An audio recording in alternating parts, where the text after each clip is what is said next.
नमस्तुते तप्त कांचन गौरंगे श्री राधे वृंदावनेश्वरी विश्वभानुसुते देवी प्रणमामि हरिप्रिय नीलाचल निवासाय नित्याय परमात्मने बलभद्र सुभद्राभ्यां जगन्नाथाय ते नमः।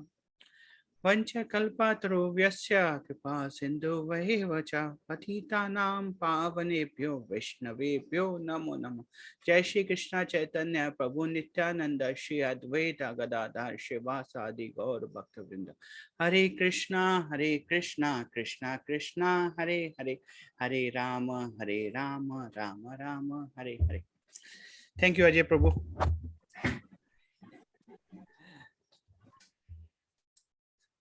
सर्वप्रथम हम प्रार्थना करते हैं अपने गुरु वर्गों से, श्रील प्रभुपाद जी से, कि हमने जो कुछ भी उनसे सुना है वो ही शेयर करें, और जो हम शेयर करें उससे वैष्णवों को आनंद हो और भगवान हमसे प्रसन्न हो। और कुछ अगर गलती हो जाए तो उसको माफ कर दीजिएगा। आपको जो अच्छा लगे वो ले लीजिएगा, जो खराब लगे उसे छोड़ दीजिएगा। तो भक्ति रसामृत सिंधु, आज हम अपना स्क्रीन शेयर कर रहे हैं। ओके, आशा करते हैं आप हमारा स्क्रीन देख पा रहे। यस प्रभु जी। ओके,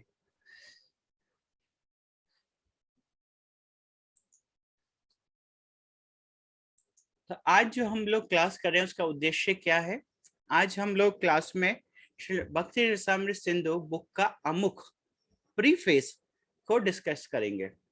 उसमें हम लोगों के लिए क्या शिक्षा है, श्रील प्रभुपाद जी का क्या भाव है उसमें। श्रील प्रभुपाद जी उसमें लिखते हैं कि वो ये उपदेशामृत जो लिख रहे हैं उसका क्या उद्देश्य है, और उसमें ये भक्ति रसामृत सिंधु जो टाइटल है उसकी व्याख्या करते हैं। तो हम लोग देखेंगे कि भक्ति रसामृत सिंधु शब्द की क्या व्याख्या है, और प्रभुपाद जी भक्ति रस के बारे में और भौतिक रसों के बारे में बात करेंगे, और प्रभुपाद जी और बताएंगे भक्ति क्या है। तो हम लोग अपना जो आज का डिस्कशन है स्टार्ट करेंगे रूप गोस्वामी के बारे में, कि रूप गोस्वामी कौन थे।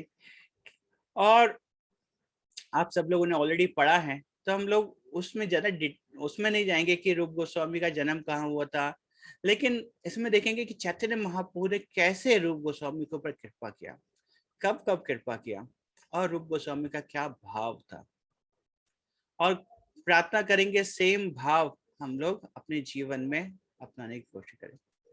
और अंत में प्रभुपाद जी इस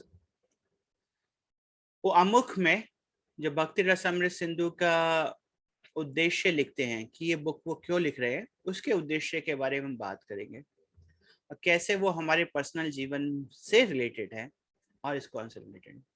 आप लोगों ने कल के सेशन में बताया था कि क्या उद्देश्य आप लोग भक्ति शास्त्री कर रहे हैं, और आप लोग देखेंगे कि वही उद्देश्य प्रभुपाद जी इस अमुख में लिखते हैं। तो हम लोग आगे बढ़ते हैं। तो भक्ति रसामृत सिंधु जो बुक है वो बहुत ही महत्वपूर्ण है।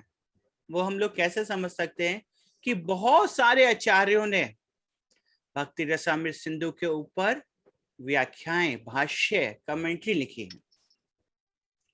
श्रील जीव गोस्वामी ने भक्ति रसामृत सिंधु के ऊपर जो भाष्य लिखा है उसका है नाम दुर्गम संगम मणि टीका।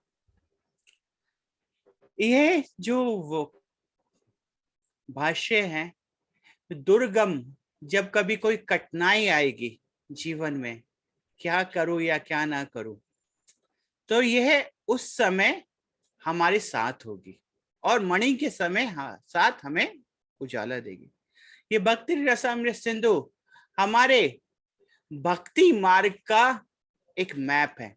ये हमको बताता है कि कैसे हमको प्रगति करना है, किस डायरेक्शन में हमको जाना है, और हमको समझाता है कि कहाँ पर हमारा गोल है। जैसे कि मान लीजिए आपको कहीं जाना है, और आपके पास मैप है तो आप बहुत ही आसानी से जा सकते हैं। अभी तो जैसे हम कभी भी जाते हैं तो हर कोई व्यक्ति गूगल मैप यूज करता है। गूगल मैप से पता चलता है कि किस दिशा से जाना है, कितने समय में पहुंच जाएंगे। वैसे ही भक्ति रसामृत सिंधु हमको बताता है कि हम लोगों के पास क्या साधन है और कैसे करके हम लोग हमारे गंतव्य पर पहुंच सकते हैं।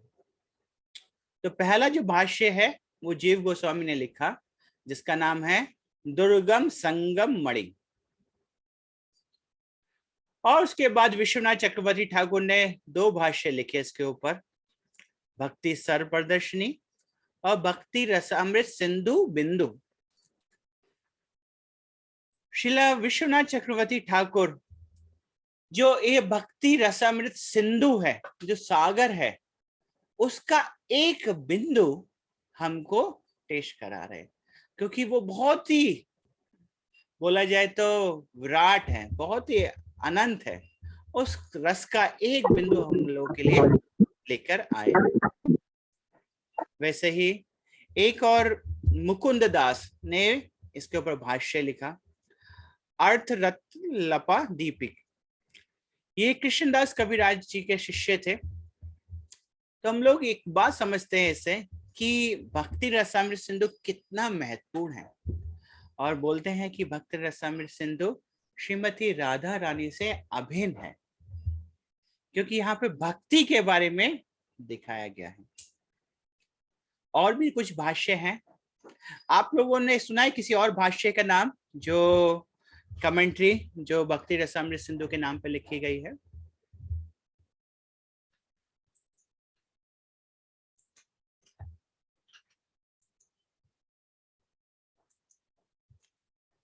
ठीक है, तो आपने जैव धर्म का नाम सुना होगा, भक्ति विनोद ठाकुर का एक बुक है, दैट इज ऑल्सो, वो भी भक्ति रसामृत सिंधु का ही भाष्य है। अरे मेरा आवाज नहीं आ रहा होगा ना? Okay 1 second. आ रही प्रभु जी आवाज? आ रही है प्रभु जी, आवाज आ रही है। अच्छा अच्छा अच्छा, ठीक है, ओके, सही है। एक चीज कर लेते हैं हमने तो एक्सटर्नल माइक लगाया था, लेकिन एक्सटर्नल माइक आया ही नहीं।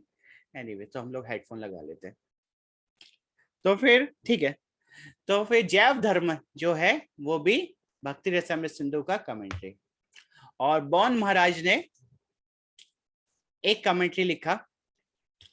इसके अलावा डेविड हैवरमैन, जो कि इंडियन ओरिएंटल साइंस के प्रोफेसर है, उन्होंने भक्ति रसामृत सिंधु का कमेंट्री लिखा।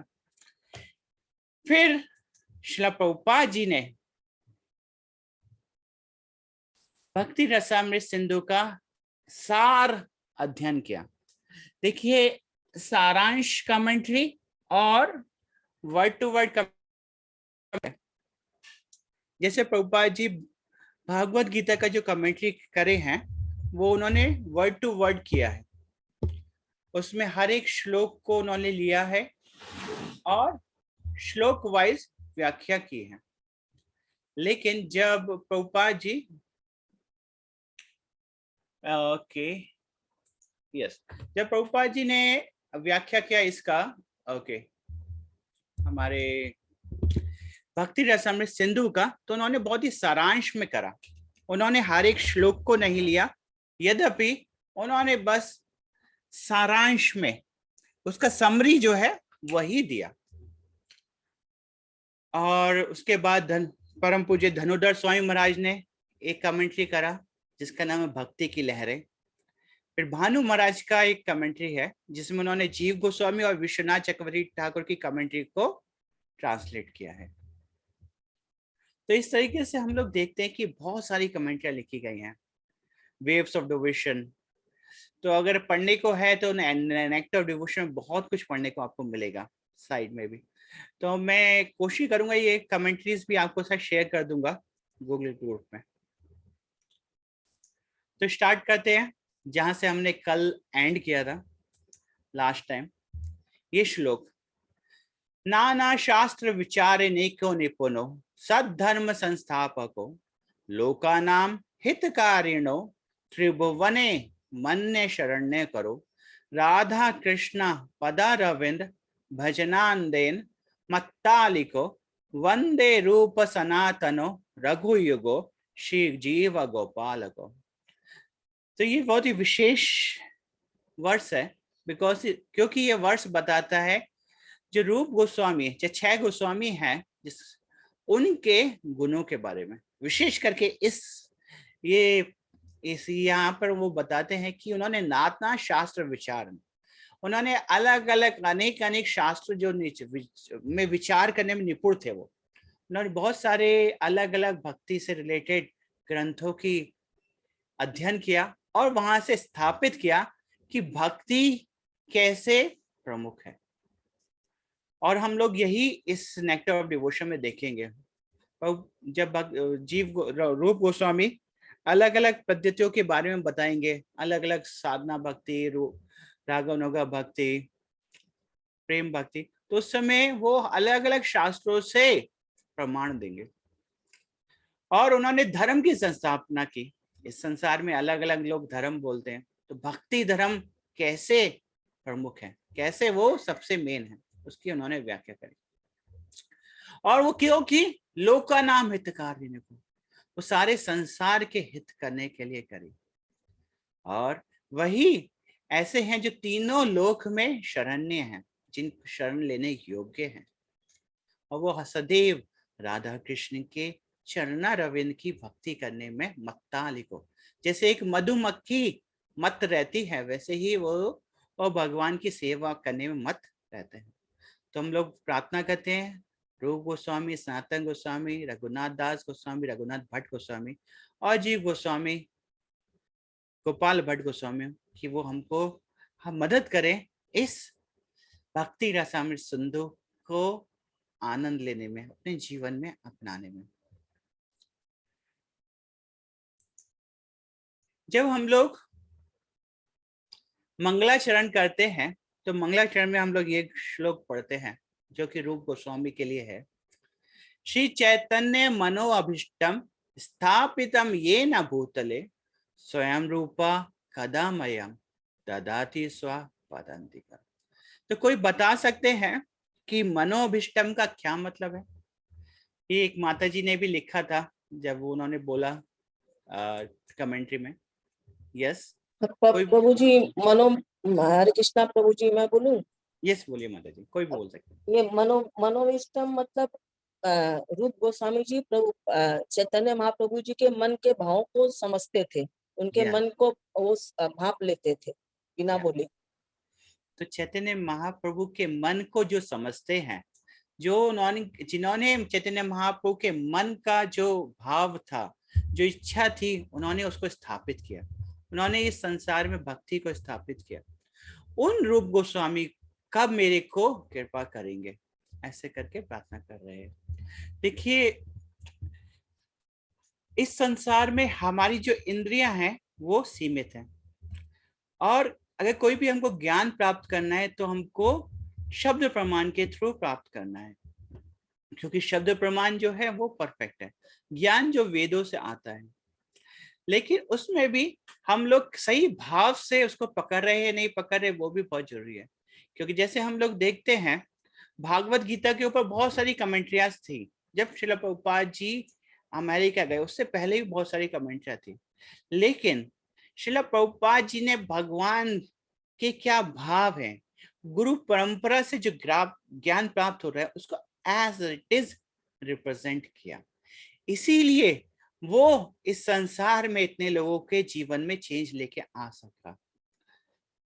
तो हम लोग देखते हैं रूप गोस्वामी जो है वो चैतन्य महाप्रभु के मन को समझते थे। वो एक रूप मंजरी है, चैतन्य महाप्रभु भगवान के एसोसिएट है, वो हमको बता सकते कि कैसे भक्ति करना है। तो एक छोटा सा कहानी है, वो कहानी सुनाते हैं कि कैसे हमको अगर कोई ज्ञान प्राप्त करना है तो ऐसे व्यक्ति से ज्ञान प्राप्त करना है जिसके पास सचमुच ज्ञान है। तो ये कहानी थोड़ी हास्य है, लेकिन आपको मदद करेगी क्लास में बने रहने के लिए। तो एक बार एक पिता थे और उन्होंने अपने बच्चे को बुलाया डिनर पे, और माँ और पिता और बेटा डिनर ले रहे थे। डिनर के बाद पिता ने आइसक्रीम लेके आए और 2 आइसक्रीम थी। एक आइसक्रीम के ऊपर चेरी था, दूसरे आइसक्रीम के ऊपर चेरी नहीं था। पिता ने बोला कि कौन सा आइसक्रीम लेंगे, तो बेटे को चेरी बहुत पसंद था। उसने देखा कि हाँ इस आइसक्रीम के ऊपर चेरी है तो मैं ये आइसक्रीम ले लेता हूँ। तो फिर देखा कि जब आइसक्रीम खा रहे तो पिता की आइसक्रीम के अंदर 2 और चेरी निकला। तो फिर पिता ने बोला, कह रही तुमने तो वो लिया था तो उसमें को तो 1 ही मिला, मेरे को 2 मिल गया। तो पिता ने बोला, देखो बेटा, इसमें एक बहुत ही इंपॉर्टेंट शिक्षा है। वो शिक्षा क्या है कि संसार में जो हमको दिखता है वो पूर्ण नहीं है, उसके बियॉन्ड भी और कुछ जानने के लिए है। तो कभी भी अपने इंद्रियों पर पूर्ण विश्वास मत करो, जो दिख रहा है वो कंप्लीट नहीं है। तो पिताजी ने ये शिक्षा उस बेटे को दिया। अगले दिन दोबारा से वो डिनर पे मिले और डिनर के बाद पिता ने फिर से आइसक्रीम लेके आए और आज भी एक आइसक्रीम के ऊपर चेरी था, दूसरे के ऊपर चेरी नहीं था। पिता ने बोला, बेटा आज कौन सा लोगे? तो फिर पुत्र ने बोला कि पिता कल उसमें 2 निकला था, आज मुझे अनुमान है कि आज मैं वो लूंगा जिसके ऊपर चेरी नहीं है, कि उसमें 2 निकलेगा। तो वैसा ही उसने किया और उस आइसक्रीम के भीतर उसको 2 चेरी मिला। वो खूब खुश हुआ। लेकिन आज उसने देखा कि पिता की आइसक्रीम के अंदर आज 2 और चेरी मिला। तो फिर बहुत आश्चर्य हुआ।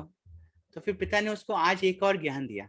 उसने बोला, बेटा पहले दिन मैंने तुमको बताया था जो हमको दिख रहा है वो कंप्लीट नहीं है, और दूसरा हमारी जो एक्सपीरियंस है वो भी कंप्लीट नहीं है।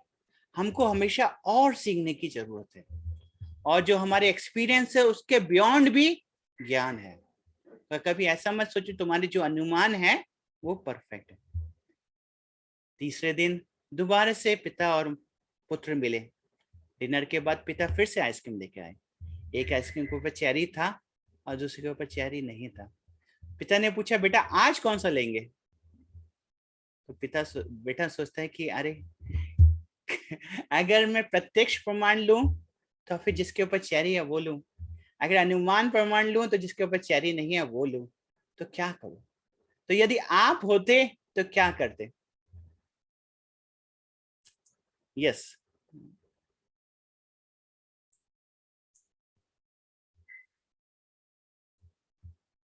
हाँ, एक्चुअली में कोई भी बोल सकते क्या, मेरे को तो जब स्क्रीन शेयर करता हूँ तो सबका दिखते नहीं है हाथ, तो कोई भी अनम्यूट करके बता दीजिए और क्यों बता दीजिए, क्यों लेंगे? कंफ्यूज हो गए ना, डिसाइड नहीं कर पा रहे। प्रभु जी दोनों ही नहीं लेंगे क्योंकि ना दोनों आइसक्रीम नहीं क्योंकि खाएंगे, कोरोना का टाइम आ रहा है। हाँ नहीं खाएंगे दोनों ही आइसक्रीम, क्योंकि दोनों ही परफेक्ट नहीं है, पूर्ण नहीं है, दोनों में ही गपला है। ओके, और कोई? थैंक यू माता जी। प्रभु जी प्रत्यक्ष प्रमाण वाला ले लेंगे, प्रत्यक्ष प्रमाण वाला ले लेंगे, एटलीस्ट जो दिख रहा है वो तो कम मिलेगा। से कम एक तो मिलेगा। जो दिख रहा है वो तो मिलेगा, अच्छा है। यस, और कोई? प्रभु जी चेरी खाने की इच्छा है तो जो दिख रहा है वो ले लेंगे, और चेरी खाने की इच्छा नहीं तो जो नहीं दिख रहा है वो ले लेंगे, बाद बाकी फिर वही जो आएगा। अच्छा, ये कोई आपको एक हिंट देते हैं। यहाँ पे कहीं शब्द प्रमाण दिख रहा है कि कोई शब्द प्रमाण के थ्रू कुछ को उनको अच्छा ज्ञान मिल सकता है? कौन उनको बता सकता है कि किसके अंदर चेरी होगा? किसके पास ये ज्ञान है कि इसके किस में ज्यादा चेरी होगा? पिता हरे पिता कृष्णा से प्रभु जी पिता से यस, पूछेंगे। तो बुद्धिमान उनसे बच्चा पूछेंगे। कौन होगा जो पिता को पूछेगा कि फादर आप ही बता दो, क्योंकि आपने आइसक्रीम बनाया है, कि किसके अंदर चेरी है। तो वैसे ही हम लोग रूप गोस्वामी से सीख सकते हैं कि कैसे भक्ति करना है, ठीक है? बिकॉज वो जानते हैं, वो भगवान के नित्य पार्षद हैं, वो मंजरी हैं, वो बता सकते कि कैसे भगवान को प्रसन्न कर सकते हैं। तो यही हम लोग देखेंगे कि रूप गोस्वामी हमको बताएंगे स्टेप बाय स्टेप, हाथ पकड़ के सिखाएंगे कि कैसे कैसे भक्ति कर सकते हैं। और हम लोग देख के बहुत ही आश्चर्य होगा कि श्रील प्रभुपाद जी ने वो सारे आइटम हमारे प्रतिदिन के व्यवहार में इंक्लूड कर दिए। तो इसी के साथ आगे बढ़ते हैं। पहले देखते हैं रूप गोस्वामी का पोजीशन, रूप गोस्वामी के बारे में। रूप गोस्वामी का क्या पोजीशन था, चैतन्य चरितमृत में क्या बोलते हैं रूप गोस्वामी के बारे में।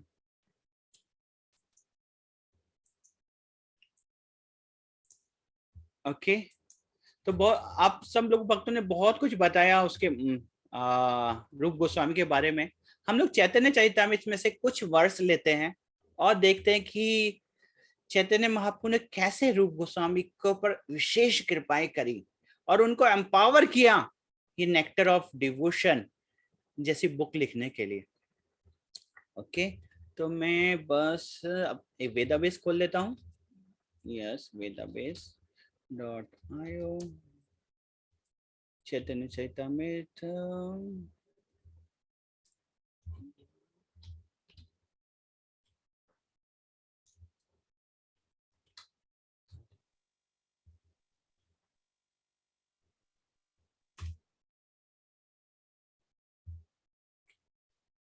अच्छा, ये मेरा येलो स्क्रीन पे नहीं दिख रहा ना? ठीक है, मैं दोबारा से स्टॉप करके शेयर करता हूँ। Okay, stop and share again. I'll share my entire screen. Yes. Okay. अभी आप देख पा रहे हैं मेरा स्क्रीन जो चैतन्य चरितमृत वाला? यस प्रभु जी। यस।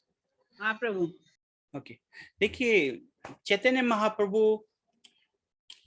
जो है वो चैतन्य चरितमृत में एक वृक्ष का वर्णन किया गया है और उस वृक्ष की अलग अनेक शाखाएं हैं।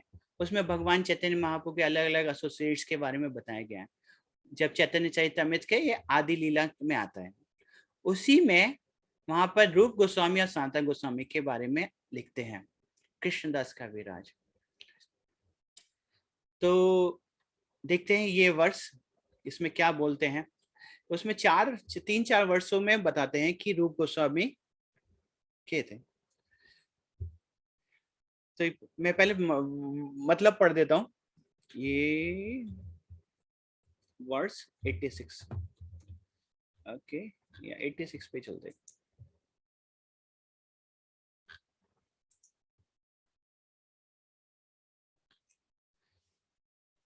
माली इच्छाए शाखा बहुत बड़ीला, बढ़िया पश्चिम देशे सब अच्छा दिला। माली इच्छा, माली कौन है? चैतन्य महाप्रभु इच्छा से शाखा, ये जो शाखा है बहुत बड़ा, और ये शाखा ने पश्चिम जो हमारा नॉर्थ का एरिया है, वृंदावन मथुरा, इस एरिया में सबको आच्छादित कर दिया। और ये किन के बारे में बता रहे? रूप गोस्वामी और सनातन गोस्वामी के बारे में।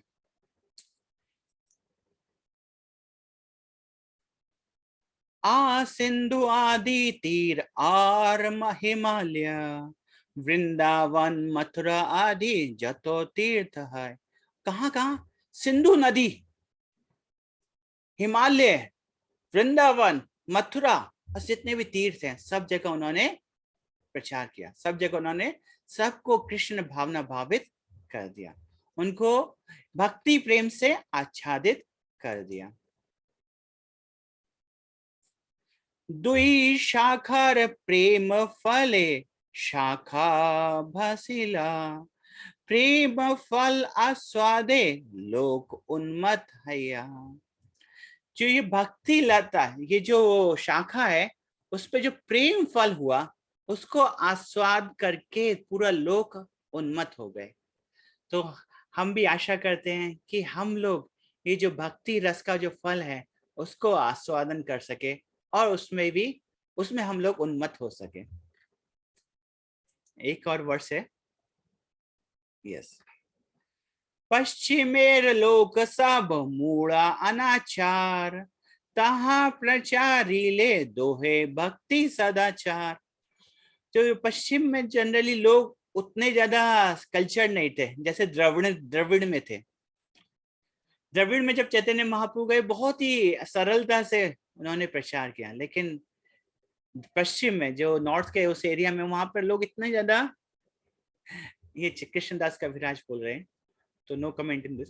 और तहा प्रचारिला दोहे भक्ति सदा था, तो उन्होंने वहां पर उनको भक्ति का सदाचार क्या आचरण है, कैसे भक्ति कर सकते हैं, वो सिखाया। तो ये एक और वर्ष है, एक और वर्ष ले लेते हैं। शास्त्र दृष्टे कैला लुप्त तीर्थेर उद्धार, वृंदावने कैला श्री मूर्ति सेवार प्रचार। शास्त्र दृष्टि से उन्होंने लुप्त तीर्थ से उनका उद्धार किया। चैतन्य भगवान श्री कृष्ण की जो लीला स्थली थी, जो लुप्त हो गई थी, उनको उन्होंने दोबारा से स्थापित किया और उन्होंने श्री मूर्ति सेवा, भगवान की सेवा कैसे करनी है वो स्थापित की, उसका प्रचार किया। तो चैतन्य महाप्रभु ने रूप गोस्वामी, सनातन गोस्वामी को क्या इंस्ट्रक्शन दिए थे वो भी देखेंगे।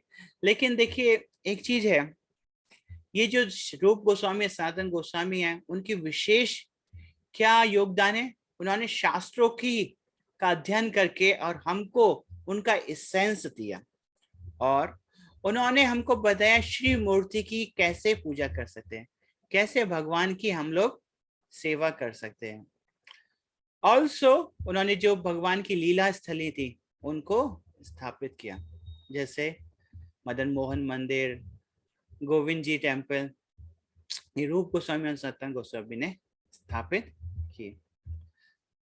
आगे और देखते हैं कि चैतन्य महाप्रभु कब कब रूप गोस्वामी को मिले, कहाँ कहाँ मिले और कैसे उन्होंने उनके ऊपर कृपा किया। ये हम लोग क्यों बात कर रहे हैं? क्योंकि जब आप समझेंगे कि हम किसके बुक को पढ़ रहे हैं, ये बुक जिसने लिखा है वो कितने इंपॉर्टेंट है, तो उतना ही आपको भाव आएगा इस बुक को पढ़ने के लिए, उतना ही आप उसको रियलाइज कर पाएंगे। जैसे कि कभी कभी हम लोग ये उदाहरण देते हैं कि यदि आपके सामने नरेंद्र मोदी जी आ जाएं तो आप लोग बहुत ही अटेंटिव रहेंगे, आप लोग अरे वाह, मैं कितने महत्वपूर्ण व्यक्ति को मिल रहा हूँ। या फिर अगर आप किसी भी फील्ड के हैं और कोई बहुत महान व्यक्ति से मिले तो आप बहुत ही अटेंटिव होंगे, आपको उसके प्रति रेस्पेक्ट बढ़ जाएगा। वैसे ही जब हम रूप गोस्वामी के बारे में जानेंगे, जितना हम उनके बारे में जानेंगे उतना ही हमको इस बुक का इम्पोर्टेंस समझ में आएगी। और हम लोग देखेंगे इस डिस्कशन में कि कैसे चैतन्य महाप्रभु ने उनको पर्सनली खूब कृपा किया और उन्होंने बाकी सारे वैष्णवों को भी बोला कि आप रूप गोस्वामी के ऊपर आशीर्वाद कीजिए, उनके ऊपर कृपा करिए, जिससे कि वो भक्ति रस का निरूपण कर सके। तो हम लोग आगे देखते हैं कुछ और वर्ष चैतन्य चरितामृत से। आप लोगों को आनंद हो रहा है ये सुनकर, पढ़कर? हाँ, हरे कृष्णा प्रभु, अच्छा लग रहा है। धन्यवाद माता जी। ओके, तो नेक्स्ट स्लाइड में जाते हैं। ये अंत्यलीला का है, अध्याय 1 वर्ष 56 और 57। इसमें चैतन्य मैं थोड़ा सा लीला के बारे में बता देता हूँ। तो चैतन्य महाप्रभु रूप गोस्वामी, सनातन गोस्वामी, रूप गोस्वामी को विशेष करके कब कब मिले, कोई बता सकते हैं कहाँ मिले? आप लोगों ने थोड़ा थोड़ा पढ़ा था, बताइए कहाँ मिले, कहाँ पे पहला मीटिंग हुआ? जी, प्रयागराज में दशाश्वमेध घाट के पास उनको उपदेश दिया था। हाँ, तो एक जगह वो प्रयागराज में दशवमेध घाट में मिले। और कहाँ मिले? रामकेली में। रामकेली में मिले प्रथम बार, द्वितीय बार प्रयाग मिले, और कहीं मिले? जगन्नाथपुरी में प्रभु के मिले। यस, जगन्नाथपुरी में। हाँ, तो एक्चुअल में आप सब लोग अनम्यूट करके, जब आपको बोलना है तो अनम्यूट करके बोल दीजिएगा। क्या कुछ माता जी हैं वो थोड़ा सा सोचते हैं कि मैं हाथ खड़ा करूंगा और फिर प्रभु मुझे बोलेंगे बोलने के लिए, तो फिर मौका नहीं मिलता उनको बोलने के लिए, तो आप भी अनम्यूट करके बोल सकते हैं, ठीक है। तो फिर 3 जगह उनको मिले, रामकेली में, प्रयाग में और जगन्नाथपुरी में। तो रामकेली में चैतन्य महाप्रभु क्यों गए थे? वृंदावन जा रहे थे, वो वृंदावन जा रहे थे या किसी और कारण से गए थे रामकेली में? वृंदावन जा रहे थे। वृंदावन जा रहे थे। और एक्चुअल में कारण क्या था? एक्चुअल में कारण था कि रूप सनातन के ऊपर कृपा करने जा रहे थे। क्योंकि हम लोग देखते हैं कि नरसिंहानंद ब्रह्मचारी जो थे, उन्होंने पहले ही ये प्रेडिक्शन कर दिया था कि इस बार चैतन्य महाप्रभु वृंदावन नहीं जाएंगे। और चैतन्य महाप्रभु केवल राम के लिए गए थे, किस लिए? जिससे कि वो रूप और सनातन के ऊपर कृपा कर सके। उसके बाद चैतन्य महाप्रभु दोबारा से जगन्नाथपुरी वापस चले गए और रूप गोस्वामी और सनातन गोस्वामी अपना जो ड्यूटी था वो करने लगे। अच्छा, भौतिक दृष्टि से भी देखें तो रूप गोस्वामी और सनातन गोस्वामी एक बहुत ही स्कॉलर थे और बहुत ही समझदार, बहुत ही बड़ी पोस्ट पे थे। वो उस समय नवाब के जो सरकार थी उसमें एक देखा जाए तो प्राइम मिनिस्टर थे और फाइनेंस मिनिस्टर थे, तो बहुत ही बड़े पोस्ट पे थे। तो वैसे तो उस समय वो अपने वापस आ गए और कार्य करने लगे, लेकिन उन्होंने एक व्यक्ति को भेजा पुरी में जो उनको चैतन्य महाप्रभु के बारे में बताते रहते थे। और जैसे ही चैतन्य महाप्रभु पुरी के लिए चले गए तो उस व्यक्ति ने रूप गोस्वामी को यह समाचार दिया कि चैतन्य महाप्रभु अभी पुरी के लिए चले गए हैं, सॉरी वृंदावन के लिए चले गए हैं। तो उस समय रूप गोस्वामी अनुपम के साथ लेकर चले वृंदावन के लिए। और जब वो वृंदावन जा रहे थे उस समय चैतन्य महाप्रभु वृंदावन से होकर वापस आ रहे थे और वो वहां पर उनको प्रयागराज में मिलते हैं। प्रयागराज में 10 दिन तक रूप गोस्वामी को वो भक्ति रस के बारे में व्याख्या करते हैं। उसके उपरांत वो बोलते हैं कि आप चिंता मत करो, सनातन गोस्वामी बहुत ही शीघ्र मुझको मिलेंगे, अभी आप वृंदावन चले जाइए। तो रूप गोस्वामी और अनुपम प्रयागराज से वृंदावन की तरफ जाते हैं और चैतन्य महाप्रभु वापस पुरी की तरफ आ रहे हैं। और फिर बनारस में वो मिलते हैं किसको? सनातन गोस्वामी को। सनातन गोस्वामी के, यस। और सनातन गोस्वामी के ऊपर कृपा कहते हैं और फिर वो वापस पुरी में आ जाते हैं। तो ये होता है। उसके बाद रूप गोस्वामी वृंदावन से आते हैं पुरी में चैतन्य महाप्रभु को मिलने। तो ये तीसरी बार जब वो वहां पर मिलते हैं। और उसमें हम लोग देखते हैं कि जब वो आ रहे थे तो फिर वो 2 नाटकों की रचना करते हैं और वहां पर उनको सत्यभामा रास्ते में उनको इंस्पिरेशन देती है कि आप एक नहीं 2 को करो। और हम लोग देखते हैं कि देखिए इससे भी हमको एक ये समझ में आता है कि चैतन्य महाप्रभु की क्या पोजीशन थी कि मदर सत्यभामा उनको पर्सनली आके ड्रीम में ये बोले। फिर वो चैतन्य महाप्रभु को पुरी में मिलते हैं और पुरी में चैतन्य महाप्रभु उनको कंफर्म करते हैं कि हाँ तुमको एक नहीं 2 नाटक लिखना चाहिए। जो कृष्ण है, जो वृंदावन के कृष्ण है, वो कभी भी वृंदावन छोड़कर एक कदम भी बाहर नहीं निकालते। तो आप जो वृंदावन के कृष्ण है वृंदावन में रहने दो और द्वार के कृष्ण के लिए दूसरा नाटक लिखिए। तो फिर इस तरीके से ये कंफर्म हो जाता है जो सत्यभामा ने लिखा था, बोला था रूप गोस्वामी को। तो जब पुरी में जब रूप गोस्वामी आए तो वो हरिदास ठाकुर के साथ रहते थे और चैतन्य महाप्रभु वहां पर आए, उनके ऊपर कृपा किया और वहां पे वो नित्यानंद प्रभु को और अद्वैताचार्य को बोलते हैं कि आप इस रूप गोस्वामी के ऊपर कृपा करिए जिससे कि वो भक्ति के रस का निरूपण कर सके। तो वही मैं वर्ष दिखा रहा था। तो ये वर्ष देखते हैं और उसके बाद और देखते हैं कि कैसे उनके ऊपर कहाँ कृपा हुआ। अद्वैत नित्यानंदा तुम्हार दुई जने, प्रभु कहे रूप कृपा करो काय मने। अरे तुम पूरे मन से रूप गोस्वामी के ऊपर कृपा करो। और ये चैतन्य महाप्रभु बोल रहे हैं किसको? अद्वैत आचार्य को, महाविष्णु को, नित्यानंद को, बलराम जी को कि आप रूप गोस्वामी के ऊपर कृपा करिए।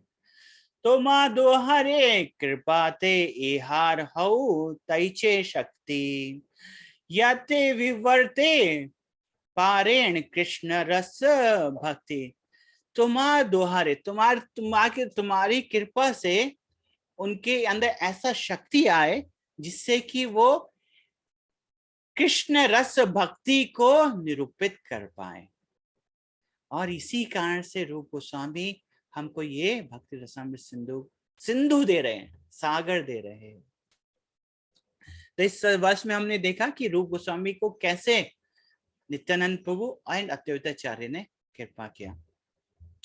और हम देखते कुछ और वर्ष जिसमें चैतन्य महाप्रभु कृपा करते हैं रूप गोस्वामी के ऊपर, और रामानंद राय कृपा करेंगे, स्वरूप दामोदर कृपा करेंगे।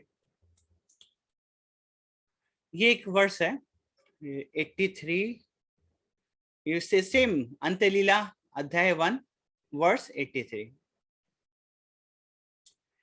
इसमें इसका थोड़ा सा लीला बोल देते हैं क्या हुआ था।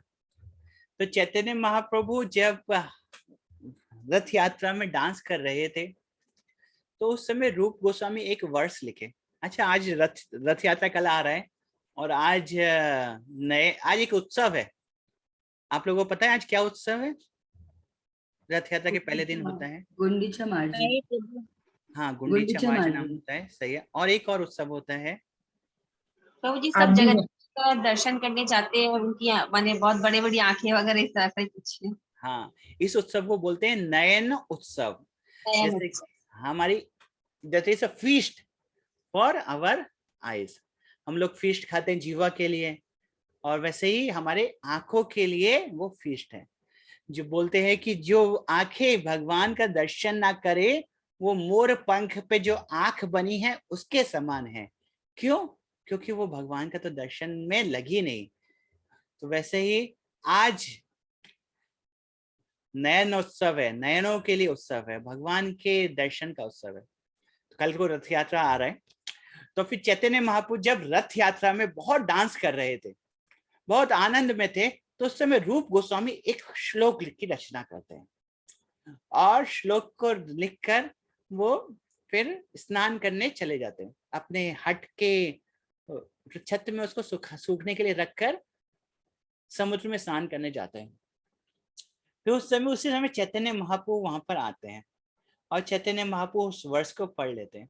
उस वर्ष का मतलब क्या था कि जैसे श्रीमती राधा रानी भगवान को खींचकर रथ पर बिठाकर खींचकर प्रेम आवेश से वृंदावन ले जाते हैं, वैसे ही चैतन्य महाप्रभु अपने प्रियतम भगवान जगन्नाथ को देखकर आनंद में नाच रहे हैं और उनको अपने हृदय में खींच रहे हैं। ऐसे करके एक वर्ष था, बहुत ही गूढ़ वर्ष है। तो जब वो चैतन्य महाप्रभु पढ़ते हैं तो उनको बहुत ही आनंद होता है। वो देख ऐसा लगता है कि कैसे रूप गोस्वामी मेरे हृदय को जान पाए। और फिर जब रूप गोस्वामी वहां पर आते हैं तो चैतन्य महाप्रभु इनको एक प्रेम से बहुत जोर से प्रेम से थप्पड़ मारते हैं, ठीक है। और रूप गोस्वामी को पूछते हैं एक विशेष कि तुमको कैसे पता, कैसे तुमने मेरे भाव को जान लिया। और यही वहां पे स्वरूप दामोदर भी होते हैं। तो उसके बारे में क्या होता है उसको देखते हैं कि कैसे रूप गोस्वामी चैतन्य महाप्रभु के मन को समझ पाए, मन के अभिष्ट को समझ पाए। तो ये है 83 से। तो मैं 83 खोल लेता हूँ।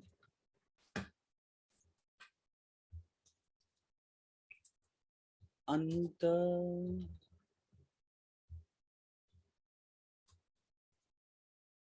183।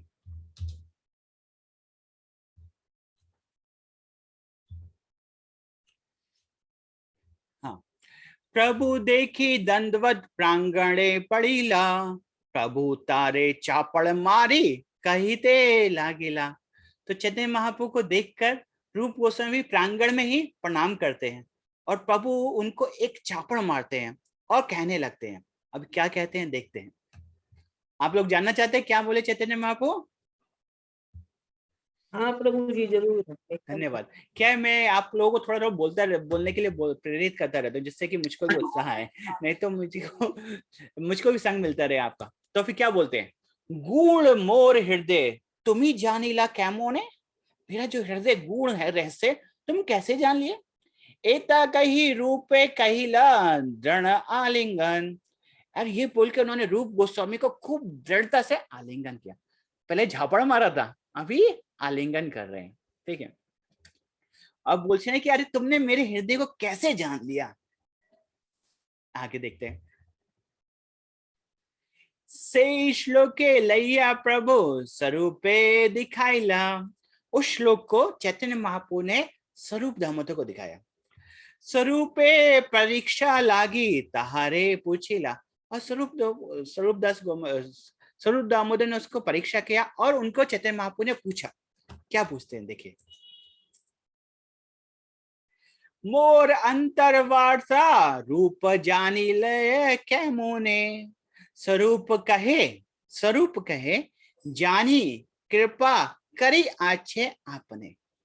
तो वो बोलते हैं कि अरे ये रूप गोस्वामी मेरे अंतर हृदय को कैसे जान गया। तो स्वरूप दामोदर क्या बोलते हैं कि जानी कृपा करी आछेन आपने, अवश्य ही आपने उनके ऊपर कृपा किया है, इसीलिए रूप गोस्वामी आपके हृदय को समझ सकते हैं। तो यहाँ हमको एक विशेष क्या है कि देखिए चैतन्य महाप्रभु के हृदय को रूप गोस्वामी समझते थे, और ये हमको एक विश्वास देता है कि हमको कोई डाउट नहीं होना चाहिए कि जो हम लोग कर रहे हैं वो किसी भी तरीके से गलत है या फिर वो परफेक्ट नहीं है। So this is the perfect process. तो बहुत सारे लोगों ने कल बोला था कि हम लोग चाहते हैं कि हम लोग भक्ति में और दृढ़ हो जाए, हमारा जो विश्वास है और दृढ़ हो जाए। तो हम लोग जब देखते हैं कि रूप गोस्वामी जो चैतन्य महाप्रभु के हृदय को बहुत अच्छे से जानते हैं, जिनके ऊपर चैतन्य महाप्रभु ने स्वयं कृपा किया है, उन्होंने ये बुक लिखा है। तो इससे ज्यादा और क्या शब्द प्रमाण हो सकता है हमको जानने के लिए कि कैसे भक्ति करना है। ठीक है, तो आगे बढ़ते हैं। हरि बोल प्रभु जी, हरि बोल। हरे कृष्ण माता जी। अन्यथा यही अर्थ करो नहीं, अन्यथा यही अर्थ कार नहीं है ज्ञान, तुम्ही पूर्वे कृपा करी लो करे अनुमान। तुमने ही, अन्यथा इस श्लोक का अर्थ कोई और नहीं जान सकता है, आपने ही पूर्व में कृपा करी लो करी अनुमान। ये मेरे को अनुमान होता है कि आपने अवश्य ही रूप गोस्वामी के ऊपर पहले कृपा किया है। ठीक है, उन्होंने पहले कृपा कहाँ किया था? रामकेली में और प्रयागराज में। अभी चैतन्य महाप्रभु बोलेंगे उसको। प्रभु कहे एहो आमाय प्रयागे मिलीला, योग्य पात्र जानी इहा मोरे कृपाता हैला। तो मैं बोलते हैं कि मैं को वे रूप प्रयाग में मिले थे और मैंने उनको योग्य पात्र समझकर कृपा किया था। तो चैतन्य महाप्रभु ने विशेष कृपा किया था रूप गोस्वामी के ऊपर प्रयाग में। जी हरे कृष्णा। यस माता जी। ये जो श्लोक्स बोल रहे हैं ये कितने नंबर कौन से अध्याय से है? आदि लीला से बोल रहे हैं ना माता जी? अंत लीला अध्याय 1। अच्छा, अंत लीला से। ओके, मैं आपको ये पावर पॉइंट शेयर कर दीजिए थोड़ा सा। हाँ, मैं पावर पॉइंट भी शेयर कर दूंगा आपके साथ। ठीक है, उसमें सबका रेफरेंस भी आपको मिल जाएगा। तो आगे बढ़ते हैं एक और वर्ड से इस सीक्वेंस में। स्वरूप कहे जायते ए श्लोक देखिलुम, तुम्ही कृपया आछेन कृपा तब ही जानी लो। तो स्वरूप बोले जैसे ही मैंने ये श्लोक देखा तभी मैं समझ गया था कि आपने विशेष कृपा किया हुआ है रूप गोस्वामी के ऊपर। तो यहाँ पर इन श्लोकों में देखा कि कैसे हमने रूप गोस्वामी के ऊपर कृपा मिला था चैतन्य महाप्रभु का। अभी उसके बाद जो उन्होंने नाटक लिखा था वो नाटक वो रामानंद राय को सुनाएंगे और रामानंद राय और स्वरूप दामोदर उनके ऊपर बहुत कृपा करेंगे। और अंत में जब वो वहां से जाएंगे तो चैतन्य महाप्रभु को कुछ उनको इंस्ट्रक्शंस देंगे। तो हम वो भी देखते हैं नेक्स्ट 8 मिनट में। उसके बाद हम लोग आमुख के ऊपर और बात करेंगे। ठीक है, ओके। सो हमारा पावर पॉइंट, यस, ये 197 श्लोक है। 197 तो यहीं पे पढ़ लेते हैं। प्रभु कहे प्रयागे इहार हैला मिलन, इहार गुना हैते अमर तुष्ट हैला मन। प्रभु कहते हैं कि प्रयाग में मेरा उनसे भेंट हुआ था और इहार गुण, उनके गुणों को देखकर मेरा मन बहुत तुष्ट हुआ था। सबे कृपा करी इहार देहो एही वर। चैतन्य महाप्रभु एक बार सबको लेकर रूप गोस्वामी के पास गए थे, जितने भी वहां पर उनके एसोसिएट थे उन सबको लेके गए थे और उनको क्या बोलते हैं? सबे कृपा करी इहार देहे यही वर आप सब लोग रूप गोस्वामी के ऊपर कृपा करके ये वर दें। क्या वर दें? ब्रज लीला प्रेम रस जैन वर्णन वर्णे निरंतर। आप लोग कृपा करिए जिससे कि वो ब्रज लीला प्रेम रस को वर्णन कर सके। इसलिए चैतन्य महाप्रभु की कृपा, चैतन्य महाप्रभु के एसोसिएट्स की कृपा के द्वारा ही रूप गोस्वामी इतना सुंदर वर्णन किए हैं। ठीक है, और आगे देखते हैं, कुछ और श्लोक हैं हमारे पास। ये है 202। ओके, चैतन्य महाप्रभु कैसे उनको आशीर्वाद दे। ए दुई भाइये आमी पठाइलू वृंदावने, शक्ति दिया भक्ति शास्त्र करीते प्रवर्तने। तो चैतन्य महाप्रभु बोलते कि इन दोनों को मैंने वृंदावन पठाया और शक्ति दिया भक्ति शास्त्र करीते प्रवर्तन। मैंने उनको स्पेशल शक्ति दिया, मैंने उनको एम्पावर किया जिससे कि वो भक्ति शास्त्रों का परिवर्तन को लिख सके, उनका वर्णन कर सके। ठीक है, तो ये सब लोग, ये श्लोक है हमको और अधिक फेथ देने के लिए। तो ये लास्ट में उनको बोलते हैं, ये जब चैतन्य महाप्रभु से विदा लेकर रूप गोस्वामी पुरी से वृंदावन वापस जा रहे हैं, उस समय देखिए क्या श्लोक बोलते हैं। उस समय वो उनको कुछ इंस्ट्रक्शंस भी देंगे। तो मैं एक इधर खोल लेता हूँ, इसमें कुछ श्लोक हैं। 217।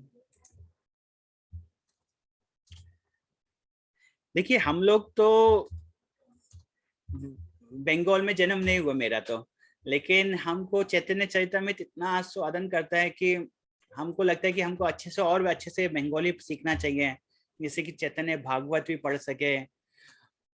तो चैतन्य चरितामृत बहुत ही अच्छा है, आप लोग भी इसका आस्वादन करिए जब कभी आपको मौका मिले।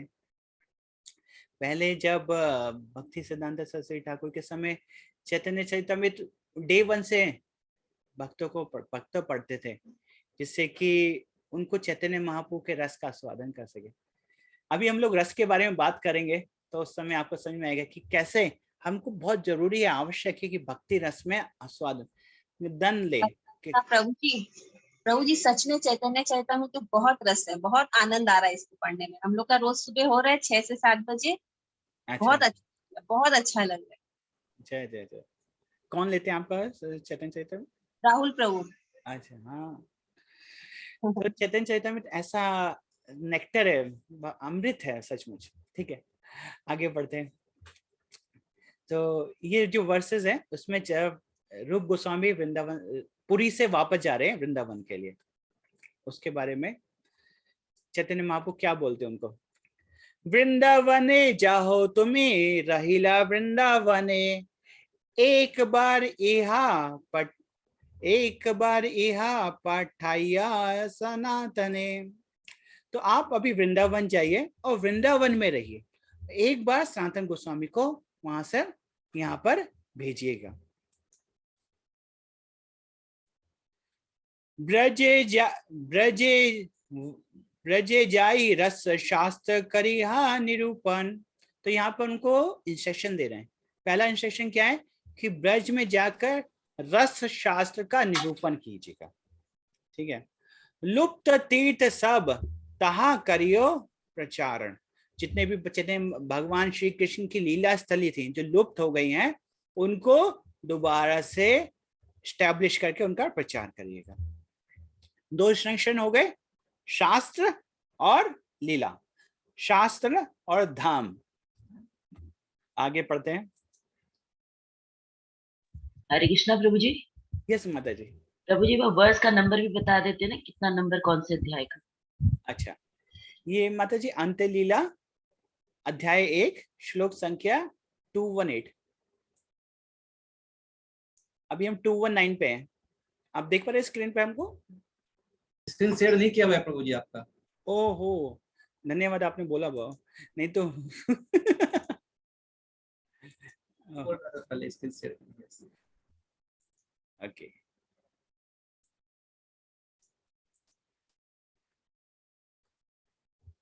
ठीक, थैंक यू प्रभु, आपने बताया। तो ये अंत्यलीला श्लोक अध्याय 1। मुझे लग रहा था यार माता जी क्यों पूछ रहे हैं हमको, हम तो श्लोक संख्या भी दिखा रहे हैं, सब कुछ दिखा रहे हैं, तो अभी समझ में आया मुझे। हरे कृष्ण प्रभु जी। हाँ माता जी बोलिए। प्रभु जी फर्स्ट में आप बताए थे चैप्टर 1 का 83। हाँ 83 बताए। चैप्टर 1 का वो 83 मैं आपको ये पावर पॉइंट भी आपको शेयर कर दूंगा, ठीक है? ठीक है, उसके बाद से वो आपका ये नहीं आ रहा था इसमें। ठीक है। तो चैतन्य चरितामृत अंत्यलीला अध्याय 1 श्लोक संख्या 219। फिर दोबारा से पढ़ लेते हैं पिछले वाला भी एक बार दोबारा से। यस, ये था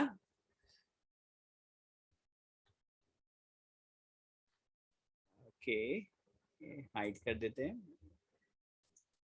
ओके, ये प्रभु भक्त गण पाशे विदा एक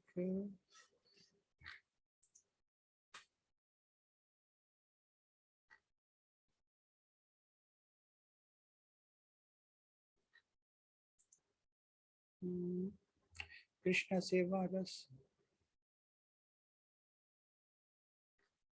और पीछे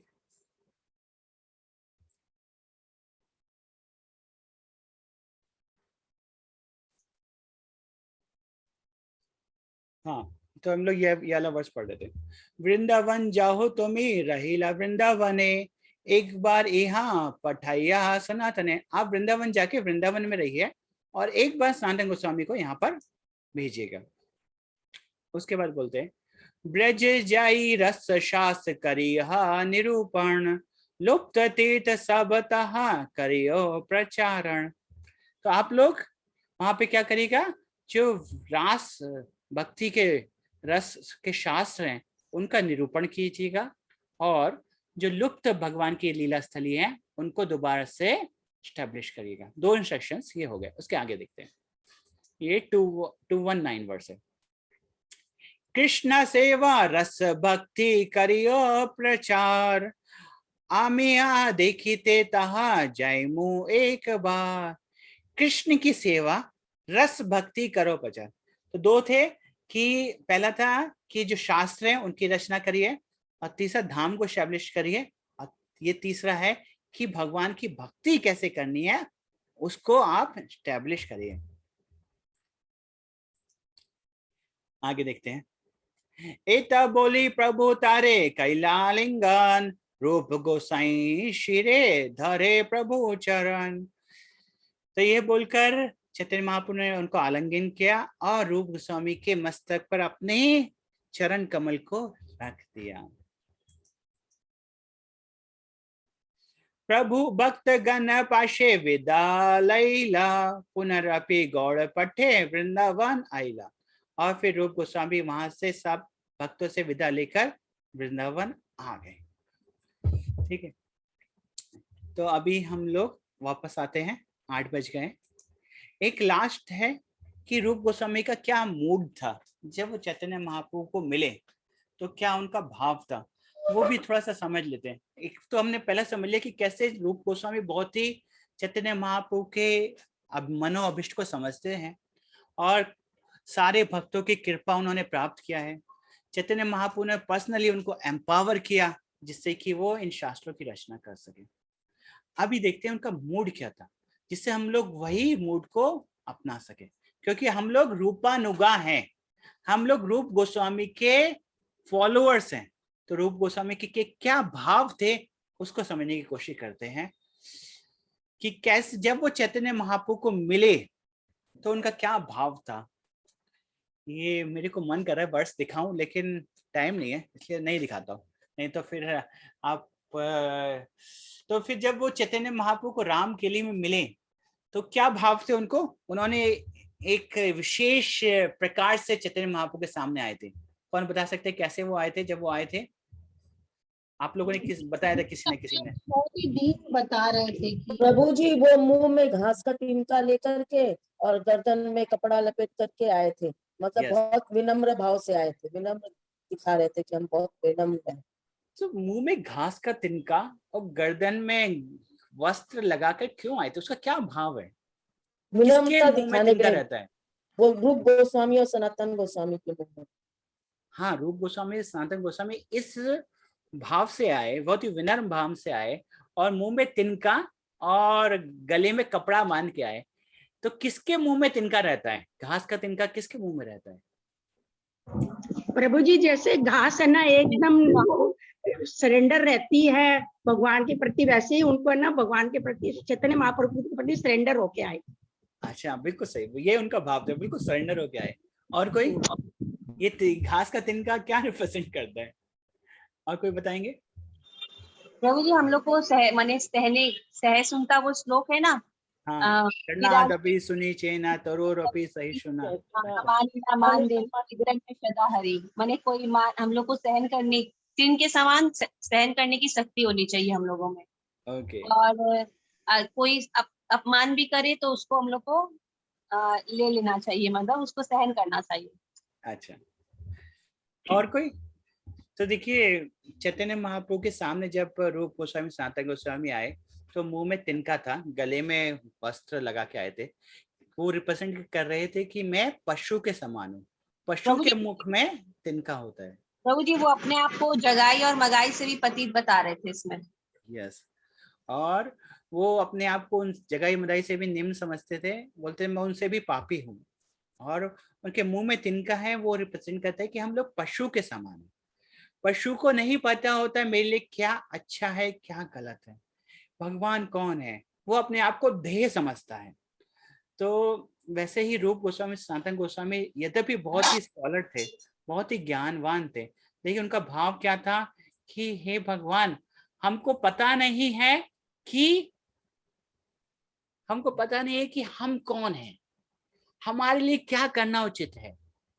संसार में हमको लोग बहुत स्कॉलर बोलते हैं, लेकिन सचमुच हमको नहीं पता कि हमारे लिए क्या उत्तम है। हम पशु के समान हैं और अभी हम आपके अधीन हैं। आप ये कपड़ा पढ़ लीजिए और जैसा आप बोलेंगे वैसा हम करेंगे। तो ये भाव जो है बहुत महत्वपूर्ण है। तो उसी भाव से हम लोग इस भक्ति रसामृत सिंधु का आनंद लेने की प्रयास करते हैं, क्योंकि जब हमको समझ में आता है कपड़ा क्या रिप्रेजेंट करता है कि कपड़ा की जैसे जब जानवर है उसके गले में एक वस्तु पकड़ा हुआ, वो होता है ना पट्टा, कुत्ते के गले में पट्टा होता है कि हाँ मेरे मालिक हैं, वो मुझे पढ़ के लेके चलेंगे। तो फिर वैसे ही भाव से चैतन्य महाप्रभु के पास में रूप गोस्वामी सनातन गोस्वामी आए थे, और वही भाव हम लोगों को अपनाने की कोशिश करना चाहिए। जब हमको समझ में आता है कि हाँ हमको जरूरत है और हमको ये ज्ञान नहीं है, हमको रूप गोस्वामी के पास जाकर ये ज्ञान प्राप्त करने की जरूरत है। यदि हमको लगता है अरे मुझको सब पता है और मुझको ज्ञान की प्राप्ति की जरूरत नहीं है, मैंने इस्कॉन बहुत देख लिया, मैंने समझ लिया कैसे भक्ति करना है, अभी मैं अपने आप भक्ति कर लूंगा, तो हम लोग नहीं समझ सकते कि सचमुच। लेकिन जब हमको समझ में आएगा कि अरे रूप गोस्वामी कौन है, किस स्तर के हैं, और मेरे को तो सचमुच आज भी समझ नहीं आया, आज भी मैं स्ट्रगल कर रहा हूँ कि कैसे मैं भक्ति में फिक्स हो सकूं, तब हम लोग उसका और अधिक आनंद ले सकते हैं। तो यही भाव से अभी आमुख को आरंभ करते हैं। मैं अपना स्क्रीन दोबारा से शेयर करता हूँ, और जब कभी मैं स्क्रीन शेयर ना करूँ तो आप मुझे बता दीजिएगा, ठीक है? क्योंकि मैं स्क्रीन स्टॉप क्यों कर दे रहा हूँ, क्योंकि रिकॉर्डिंग जो होता है ना, रिकॉर्डिंग में नहीं तो वो सही से आएगा नहीं, इसलिए मैं स्क्रीन को बीच बीच में बंद कर देता हूँ। ठीक है, तो आते हैं वापस, और मैं आप सबको देख पाऊँ, नहीं तो स्क्रीन शेयर होती तो मैं आप सबको देख नहीं पाता। तो हमने अभी देख लिया रूप गोस्वामी का पोजीशन, रूप गोस्वामी का भाव। अभी आगे बढ़ते हैं, आ जाओ हमारा स्क्रीन शेयर। ओके,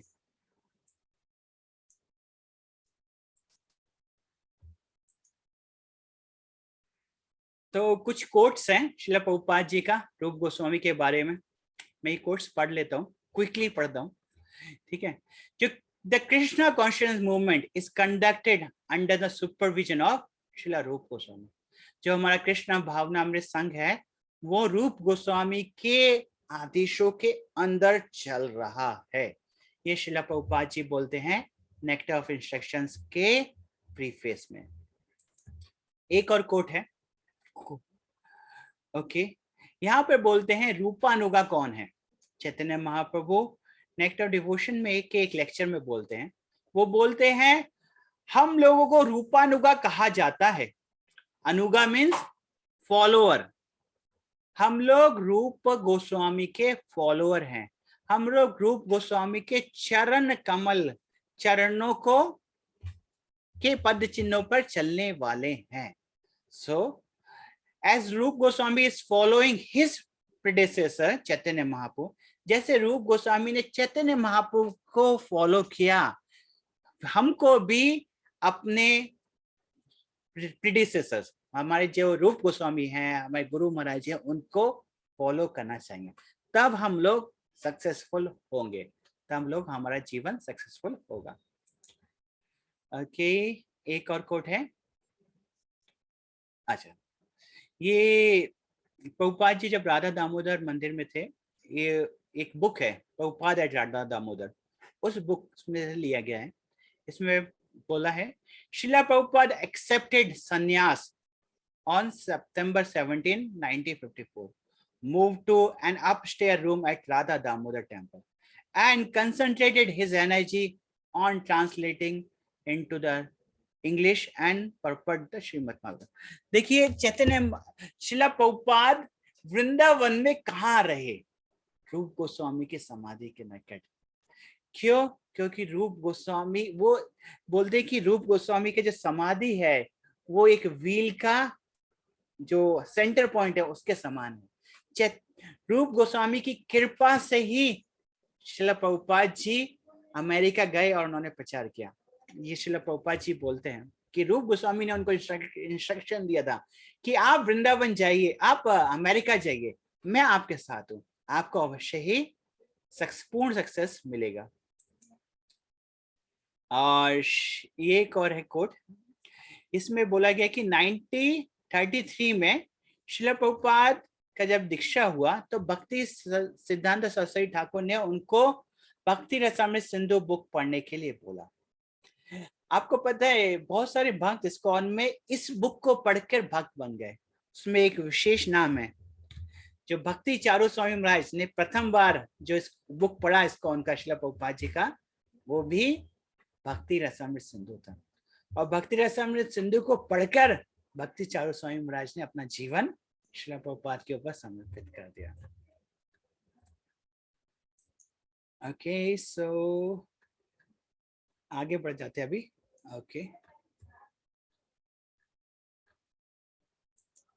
यस, तो अभी हम देखते हैं कि जो भक्ति रस हैं और हमारे को जो ये टाइटल है उसके बारे में श्रील प्रभुपाद जी क्या बोलते हैं।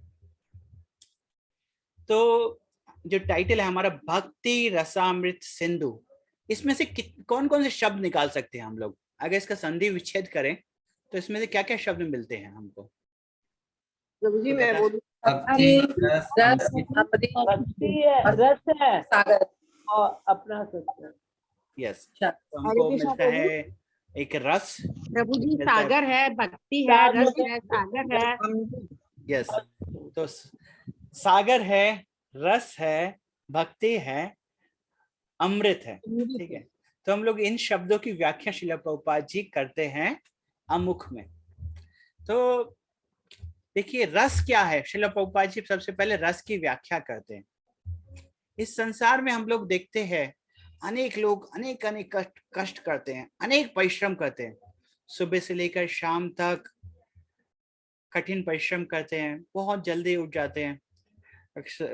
मतलब कृष्णानगर से हम लोग कभी कभी मायापुर जाते हैं और मायापुर से अगर सुबह सुबह का ट्रेन पकड़ के वापस कोलकाता आते हैं तो देखते इतना सारा लोग सुबह सुबह स्टेशन आ जाते हैं और कोलकाता आकर नौकरी करते हैं और फिर दिन भर यहाँ पे कठिन परिश्रम करते हैं और फिर वापस अपने घर जाते हैं, थोड़ा देर रेस्ट लेते हैं, फिर सुबह को।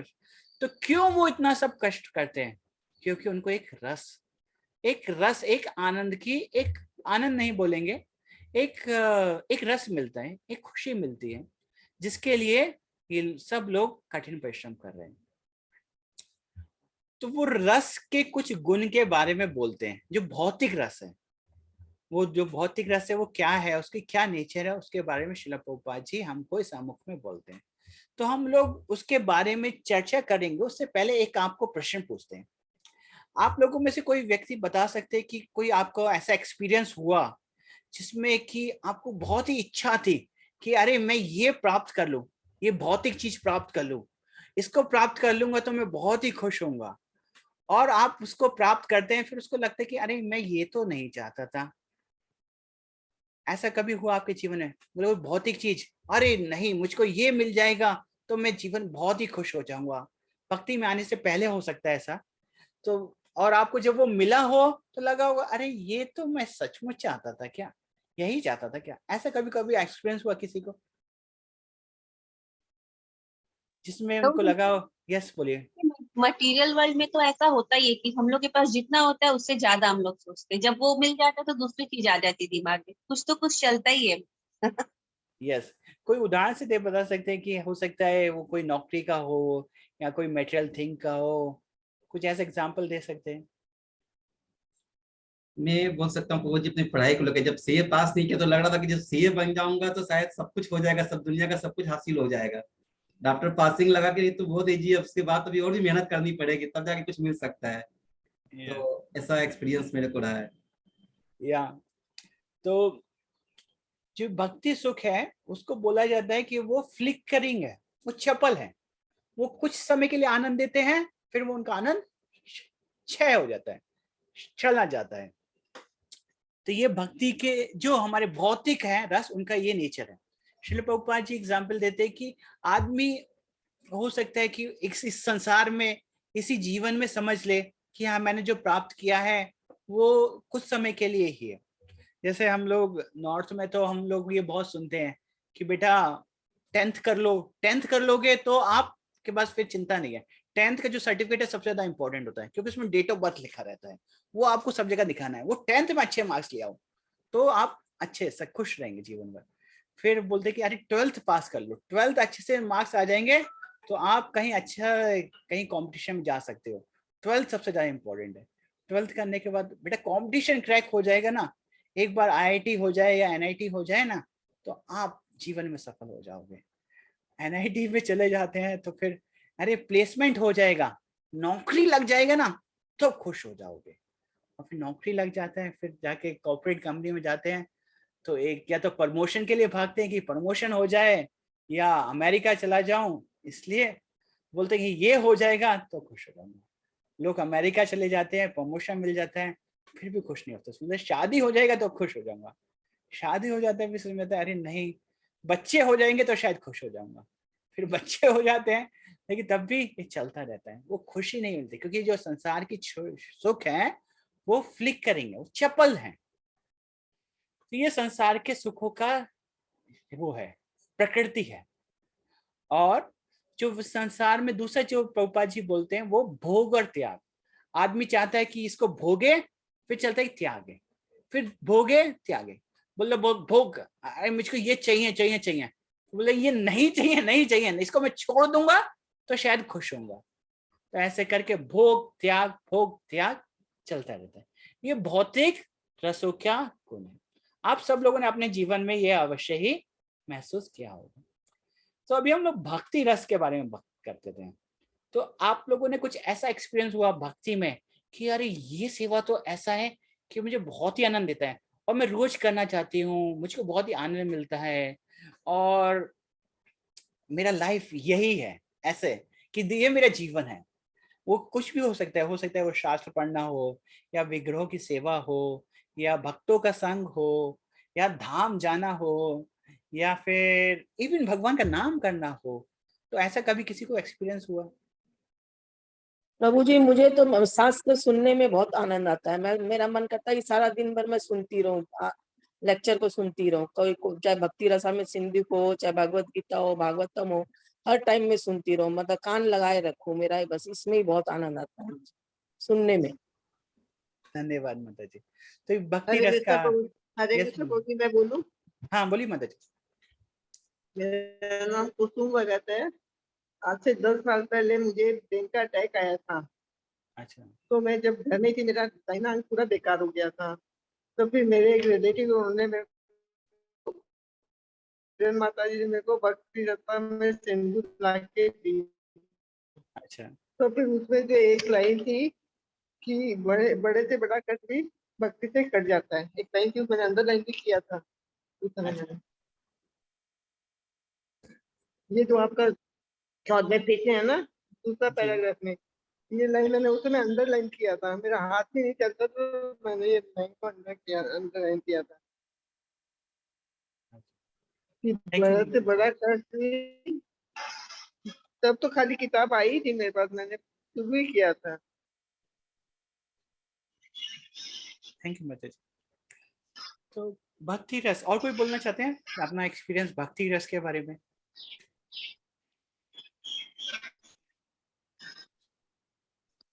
ठीक है, अभी तो हम लोग को शायद जॉन्डिस है, और जॉन्डिस में जब हमको टेस्ट नहीं आता है तो हरे भगवान कृष्णा का। प्रभु। यस माता जी, बोलिए। प्रभु जी, भक्ति में बहुत रस है। जब पहले हम लोग अपना टाइम बहुत वेस्ट करते थे इधर उधर, अब यदि होता भी है तो फिर मन में दुख होता है कि ये समय हम लोग खराब कर रहे हैं अपना, यस, क्योंकि फैमिली में सबको साथ में सबको साथ देना पड़ता है। तो सब भक्त हैं, ये तो जरूरी नहीं कि हम जो कर रहे हैं वो लोग भी वही करेंगे, लेकिन उनसे भी कांटेक्ट रखना पड़ेगा ना। तो भी इस समय लेकिन बहुत रस है भक्ति में, जितनी देर भी सुनते रहो अच्छा लगता है जी। तो भक्ति जो रस है वो उनकी तुलना की गई है अमृत से। वो अमृत है, क्यों है? वो उनका कभी क्षय नहीं होता। हम देखते हैं कि हम लोग कोई कोई व्यक्ति बहुत ही बहुत ही तेजी से भक्ति ले लेता है और बहुत ही आनंद से भगवान का नाम करता है, और कोई व्यक्ति बहुत ही मुश्किल से भक्ति को ले पाता है। क्यों? क्योंकि पहले व्यक्ति ने पिछले जन्म में भक्ति किया है और उसने उतना टेस्ट ऑलरेडी प्राप्त कर लिया था, इसलिए वो इस जन्म में उसके आगे प्रगति करना शुरू करता है। तो इस संसार में जो भक्ति का रस है वो कभी भी क्षय नहीं होता, इसलिए उसको अमृत बोला गया है। और भौतिक रस जो है वो क्षय हो जाते हैं, वो खत्म हो जाते हैं, वो चपल होते हैं और व्यक्ति भोग त्याग करता रहता है। श्रील प्रभुपाद उसमें 2 एग्जाम्पल देते हैं। श्रील प्रभुपाद बोलते हैं कि एक व्यक्ति सोचता है कि मैं नौकरी करूंगा, नौकरी करके खुश होऊंगा, उसमें कुछ उसको आनंद मिलता है, और हफ्ते में 5 दिन नौकरी करता है और 6ठे दिन बोलता है अभी ऑफिस नहीं जाऊंगा, अभी ऑफिस नहीं जाऊंगा, और ऑफिस नहीं जाना चाहता है। अगर उसमें वो आनंद होता तो वो दोबारा से जाना चाहता, लेकिन भक्ति का आनंद ऐसा है कि वो प्रतिदिन करना चाहता है। उसमें हॉलीडे नहीं होता है, संडे हॉलीडे होता है, और अधिक करना चाहता है। जब जिस दिन ज्यादा टाइम मिलता है उस दिन और अधिक शास्त्र पढ़ने की कोशिश करता है और अधिक भगवान का नाम करने की कोशिश करता है। तो ये भक्ति रस है। तो प्रभुपाद जी एक और शब्द की व्याख्या करते हैं, भक्ति। भक्ति क्या है उसके बारे में श्रील प्रभुपाद जी एक वर्ड बोलते हैं, भक्ति is devotional service. Prabhupada ji बहुत ही सुंदर व्याख्या करते हैं, और ये मैंने इस्कॉन बहुत लोगों से सुना है कि प्रभुपाद जी जब भक्ति बोलते हैं तो उसमें वो बोलते हैं जो भक्ति में सेवा। कोई व्यक्ति बोले कि अरे मैं बहुत भक्ति करता हूँ लेकिन सेवा नहीं करता, मतलब वो भक्ति नहीं है। भक्ति मतलब भक्ति में सेवा। देखिए इस संसार, सेवा, हाँ, भक्ति पूर्वक, प्रेम पूर्वक, प्रेम में सेवा, डिवोशन के साथ जो सेवा किया वो भक्ति है। जो भक्ति है वो एक एक्टिव प्रोसेस है, वो पैसिव नहीं है। देखिए वो हम लोग एक उदाहरण हमको मिलता है, जब माधवेंद्र पुरी जब वृंदावन में थे तो वो गोवर्धन में आए, गोवर्धन में श्रीनाथ जी गोपाल जी की स्थापना करी, और गोपाल जी उनको बोलते हैं कि मुझको चंदन चाहिए। आपने ये लीला सुना होगा।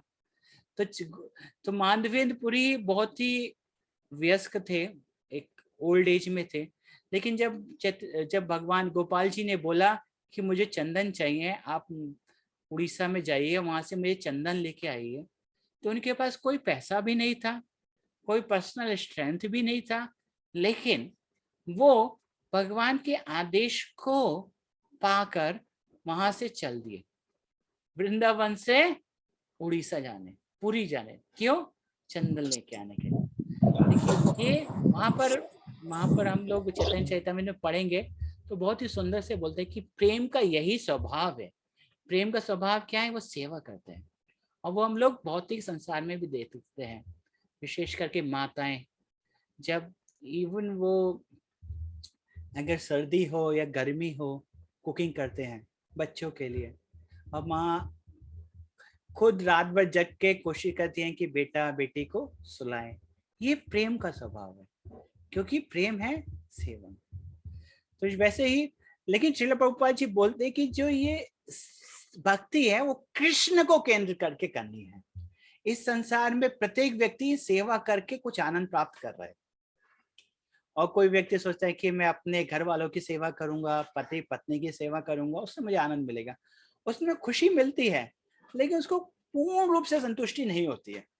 उसको लगता है कि और लोगों की सेवा करूं, या हो सकता है कि इन्हीं लोगों की सेवा करूं, लेकिन संतुष्टि नहीं मिलती है। तो कुछ लोग होते हैं कि सोचते हैं कि हमें बाकी रिश्तेदारों को सेवा करूंगा, या समाज की सेवा करूंगा, या देश की सेवा करूंगा, लेकिन तब भी वो कितने लोगों की सेवा कर सकते हैं? एक तो पहले इस संसार में 7 बिलियन लोग हैं, कि 7 बिलियन लोगों की सेवा कर सकते हैं? नहीं।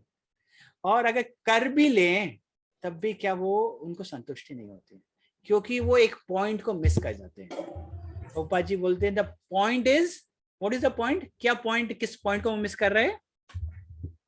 कृष्ण को केंद्र में नहीं रख रहे, आनंद को रख रहे। यस, वो कृष्ण को नहीं सेवा में नहीं रख रहे, जो केंद्र बिंदु है कृष्ण उसको छोड़ देते हैं, इसलिए वो संतुष्ट नहीं होते हैं। तो हम लोग देखते हैं कि इस संसार में व्यक्ति बहुत बहुत सेवा करने की कोशिश करता है। इवन हम लोग तो एग्जाम्पल देखें तो महात्मा गांधी ने कोशिश किया देश की सेवा करें, लेकिन तब भी कि सबको संतुष्ट नहीं कर पाए। किसी व्यक्ति ने उन्हीं को गोली मार दी। और ऐसे ही अमेरिकन के प्रभुपाद जी बोलते निक्सन, वो प्रेसिडेंट थे, लेकिन उनके देश लोगों ने उनको गोली मार दी। तो बहुत एग्जाम्पल है कि हम लोग सबको संतुष्ट नहीं कर सकते, और वही लोग हो सकते हैं हमको बाद में मतलब कष्ट संतुष्ट ना हो। लेकिन जब हम कृष्ण को सेवा करते हैं तो हम लोग सबको संतुष्ट कर सकते हैं। इस संसार में प्रत्येक जीव को संतुष्ट कर सकते हैं। उसके लिए श्रील प्रभुपाद जी 2 उदाहरण देते हैं। आप सब लोगों ने वो 2 उदाहरण ऑलरेडी पढ़े होंगे कहीं ना कहीं। कोई बता सकते हैं श्रील प्रभुपाद जी क्या उदाहरण देते हैं? कि यदि हम कृष्ण को सेवा करें तो इस संसार के प्रत्येक जीव संतुष्ट हो जाएंगे। उसके प्रभुपाद जी 2 उदाहरण देते हैं। प्रभु एक तो तेल और जड़ है। एक एक करके बोलते हैं। यस, रत्नांगी माता जी आप बोलिए, आप बहुत कम बोलते हैं। प्रभु जी वो शरीर का उदाहरण दिए हैं प्रभुपाद जी की, जैसे अगर हम लोग शरीर के अंग मुंह में अगर खाना डालते हैं तो सीधा वो पेट में जाता है, उससे सारा शरीर संतुष्ट रहता है। और अगर हम लोग अगर शरीर के अंग को अलग अलग कर दें और उसको अलग अलग ही खिलाए पिलाए तो इससे शरीर बट जाएगा और संतुष्ट नहीं होगा। लेकिन एक पेट में अन्न डालने से पूरा शरीर संतुष्ट हो जाता है। उसी प्रकार अगर भगवान को हम लोग खुश करेंगे, प्रश्न करेंगे, तो उससे सारे जो भगवान के शरीर के अंग में है, जैसे सभी जीव प्राणी देवी देवता सब चीज सब कोई खुश हो जाएंगे, क्योंकि भगवान के शरीर के अंग है और हम लोग भगवान को खुश कर रहे हैं। यस, थैंक यू माता जी। तो जैसे जब कभी हम भोजन को पेट में देते हैं तो पेट में जब भोजन जाता है तो पूरे शरीर में शक्ति का प्रसार होता है, पूरे शरीर को शक्ति मिलता है। तो यदि कोई हाथ बोले कि आज मैं रसगुल्ला स्वयं खाऊंगा, इस पेट को नहीं दूंगा और मैं सारा का सारा रसगुल्ला स्वयं खा जाऊंगा, और वो कोशिश करे हाथ से रसगुल्ले को छू के कुछ करने के लिए, लेकिन तब भी वो कुछ शक्ति नहीं पाएगा। तो उसको क्यों? क्योंकि वो पॉइंट मिस कर रहे हैं। पॉइंट है कि जो रसगुल्ला है उसको पेट के अंदर जाना चाहिए। जब वो पेट में जाएगा तब पूरे शरीर में शक्ति का अनुभव होगा। एक और उदाहरण देते। थैंक यू माता जी, रत्नांगी माता जी। जैसे पेड़ की जड़ में पानी डालने से सब पत्ती और तने है ना पुष्ट हो जाते हैं, वैसे ही पेट में अन्न देने से सारी शरीर के अंग है ना पुष्ट हो जाते हैं। यस, जब हम लोग भगवान की भक्ति करते हैं तो वो है वृक्ष की जड़ में जल देने के समान। जब हम वृक्ष की जड़ में जल देते हैं तो पूरे वृक्ष में जल का प्रवाह होता है। क्या ये बुद्धिमानी है कि हर एक वृक्ष के तल पत्ते पे जल दे? नहीं, वो देना संभव भी नहीं है, और हो सकता है अगर दे भी दें तो उससे वृक्ष को संतुष्टि नहीं होगी, वृक्ष में वो जल नहीं जाएगा। लेकिन यदि हम वृक्ष की जड़ में जल दें तो पूरे वृक्ष में वो जल का संचार हो जाएगा। वैसे ही जब हम भगवान की भक्ति करते हैं तो इस पूरे संसार में प्रत्येक जीव जंतु संतुष्ट हो सकता है। क्या आप इस संसार में कितनी चींटियां हैं, कितने जीव जंतु हैं, कितने एक रूम के अंदर इतनी लिविंग एंटिटीज हैं, क्या आप सबकी सेवा कर सकते हैं? नहीं।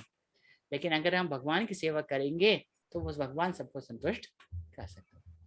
तो ये भक्ति के बारे में श्रील प्रभुपाद जी बोलते हैं। और तो हमने रस के बारे में बात किया, भक्ति रस के बारे में बात किया, भौतिक रस के बारे में बात किया और बताया कि जो भक्ति रस है वो अमृत है। अभी ये सिंधु शब्द कहाँ से आया? ये सिंधु क्या है? तो सिंधु है ये जो सागर है, भक्ति रस का सागर है।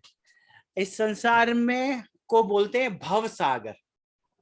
ये जो सागर है वो भव सागर है। यहाँ पे जन्म, मृत्यु, बुढ़ापा, बीमारी, अनेक कष्ट हैं, आदि दैविक, आदि भौतिक, आध्यात्मिक कलेश हैं और जो जीवन भर चलती रहती हैं। लेकिन ये इसके अलावा एक और उन्होंने सागर क्रिएट करके दिया है। वो सागर क्या है? भक्ति रस का सागर है। अभी देखिए, कोई व्यक्ति बोल सकता है कि हाँ भाई, माना जो भक्ति रस है वो अमृत के समान है, वो कभी उसका आनंद जो है कभी क्षय नहीं होता है। लेकिन अरे उसका क्वांटिटी कितना है? अरे वो सागर के समान है, वो अनंत है। हम लोग जितना इस भक्ति रस के सागर में गोते लगाते हैं वो उतना और बढ़ता जाता है और बड़ा होता जाता है। देखिए, एक और चीज बोलते हैं, अभी हम उस दिन रामायण देख रहे थे, हम और हमारे वाइफ मिलके रामायण देखते हैं कभी कभी, रामानंद सागर वाला। तो उसमें केवट का प्रसंग आता है। तो उसमें केवट बोलते हैं कि अरे भगवान राम बोलते हैं, अरे कुछ तो पैसे ले लो, तुमने हमको नदी पार कराया है, कुछ तो पैसे ले लो। तो फिर केवट बोलता है, अरे एक तो मेरे कमरा का खिड़की से ना सारा एक कपड़ा हटा दो, परवल देता हूँ, बैठ के काट लेते हैं। माता जी म्यूट कर लीजिए अपना। तो फिर केवट बोलते हैं कि अरे भगवान, कभी एक नाई दूसरे नाई से पैसा लेता है क्या? अरे कभी एक धोबी दूसरे धोबी से पैसा लेता है क्या? आप केवट, मैं कैसे आपसे पैसे ले लूं? तो वहां पे भगवान को केवट क्यों बोला गया है?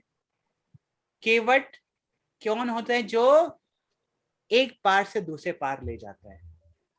और वो केवट था जिसने भगवान को नदी पार कराया था।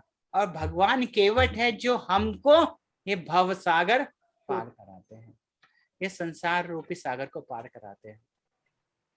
उसी सागर को पार कराने के लिए चैतन्य महाप्रभु के आदेश के द्वारा रूप गोस्वामी ने हमको ये भक्ति रस का सिंधु दिया है, सागर दिया है।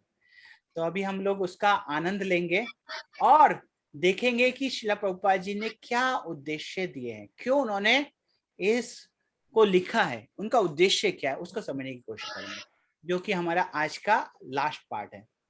उसके ऊपर हम थोड़ा बात करते हैं। तो हम अपनी क्लास को 3 ग्रुप में डिवाइड करेंगे।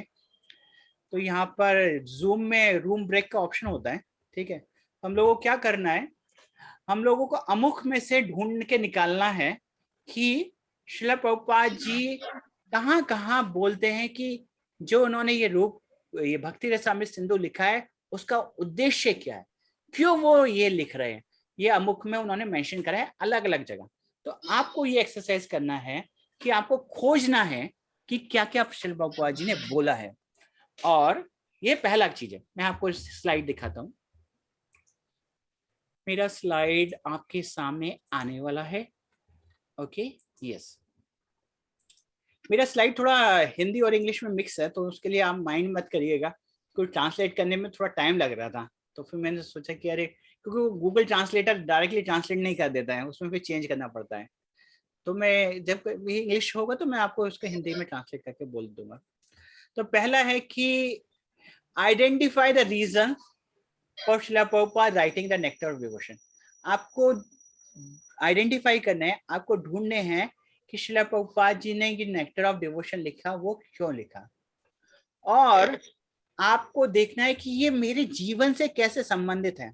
आप लोग देखेंगे कि आपने पिछले सेशन में जो जो उद्देश्य बोले थे कि मैं भक्ति शास्त्री क्यों कर रहा हूँ, वो सारे उद्देश्य आपको यहाँ पर मिल जाएंगे। पहला अपने जीवन से, और इस्कॉन के एट लार्ज वो कैसे संबंधित है, कैसे वो रिलेवेंट है, उसका क्या संबंध है, और फिर आपके ग्रुप में से कोई एक उसके ऊपर बोल सकते हैं कुछ मिनट के लिए। ठीक है, तो मैं आपके क्लास को 3 ग्रुप में डिवाइड करूंगा और हरे पेजेस को। कृष्णा प्रभु, मुझे Yes, क्लास इमरजेंसी एक क्लास छोड़नी पड़ेगी, मैं हाँ हाँ माता जी, ठीक है। आपको कुछ अर्जेंट आप जा सकते हैं, आप रिकॉर्डिंग देख लीजिएगा बाद में। तो क्या करना है आपको, आपको प्रीफेस में से ढूंढना है कि उद्देश्य क्या है और अपने जीवन से क्या रिलेवेंट है, और एज अ सोसाइटी इस्कॉन के लिए वो कैसे रिलेवेंट है, और लास्ट में आपके ग्रुप में से किसी एक को प्रेजेंटेशन देना है कि क्या है। तो मैं ग्रुप को डिवाइड करता हूँ 3 ग्रुप में। कितना टाइम के लिए प्रेजेंटेशन होगा, कितनी देर के लिए? प्रेजेंटेशन 3 मिनट्स, 3 मिनट के लिए।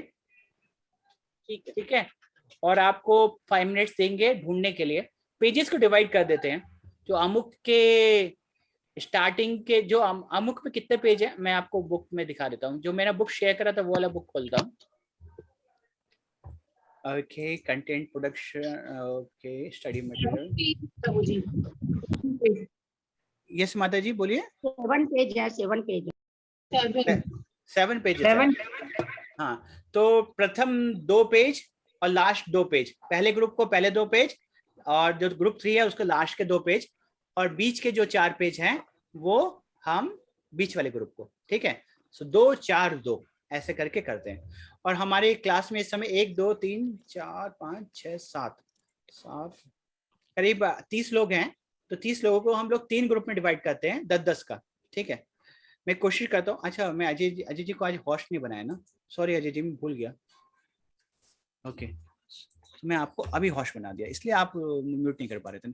मैं अपने रूम को असाइन करता हूँ, असाइन ऑटोमेटिकली इंक्लूडिंग आपको first when assigned, and automatically assign कर देते हैं। 25 पार्टिसिपेंट है हमारे पास। हम लोग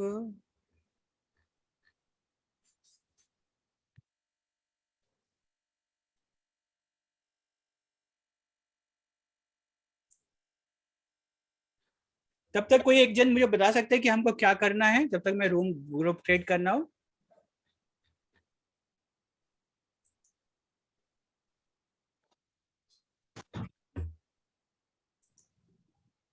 प्रभु जी, पहले हमको ढूंढना है कि हमारा उद्देश्य क्या है और ये जीवन से कैसे संबंधित है। तीसरा, इस्कॉन से इसका क्या संबंध है। ओके, यस, ठीक है। तो मेरे ग्रुप्स रेडी हो गए, 3 ग्रुप हैं। अभी मैं इन ग्रुप में से लोगों को एक ग्रुप से दूसरे ग्रुप में डाल देता हूँ। ओके, 4।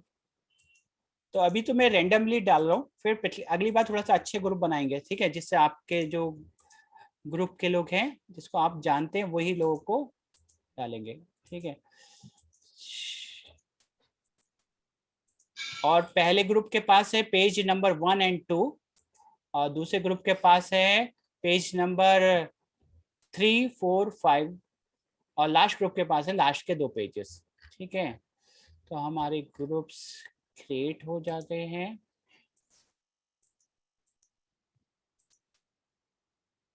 ओके, ठीक है।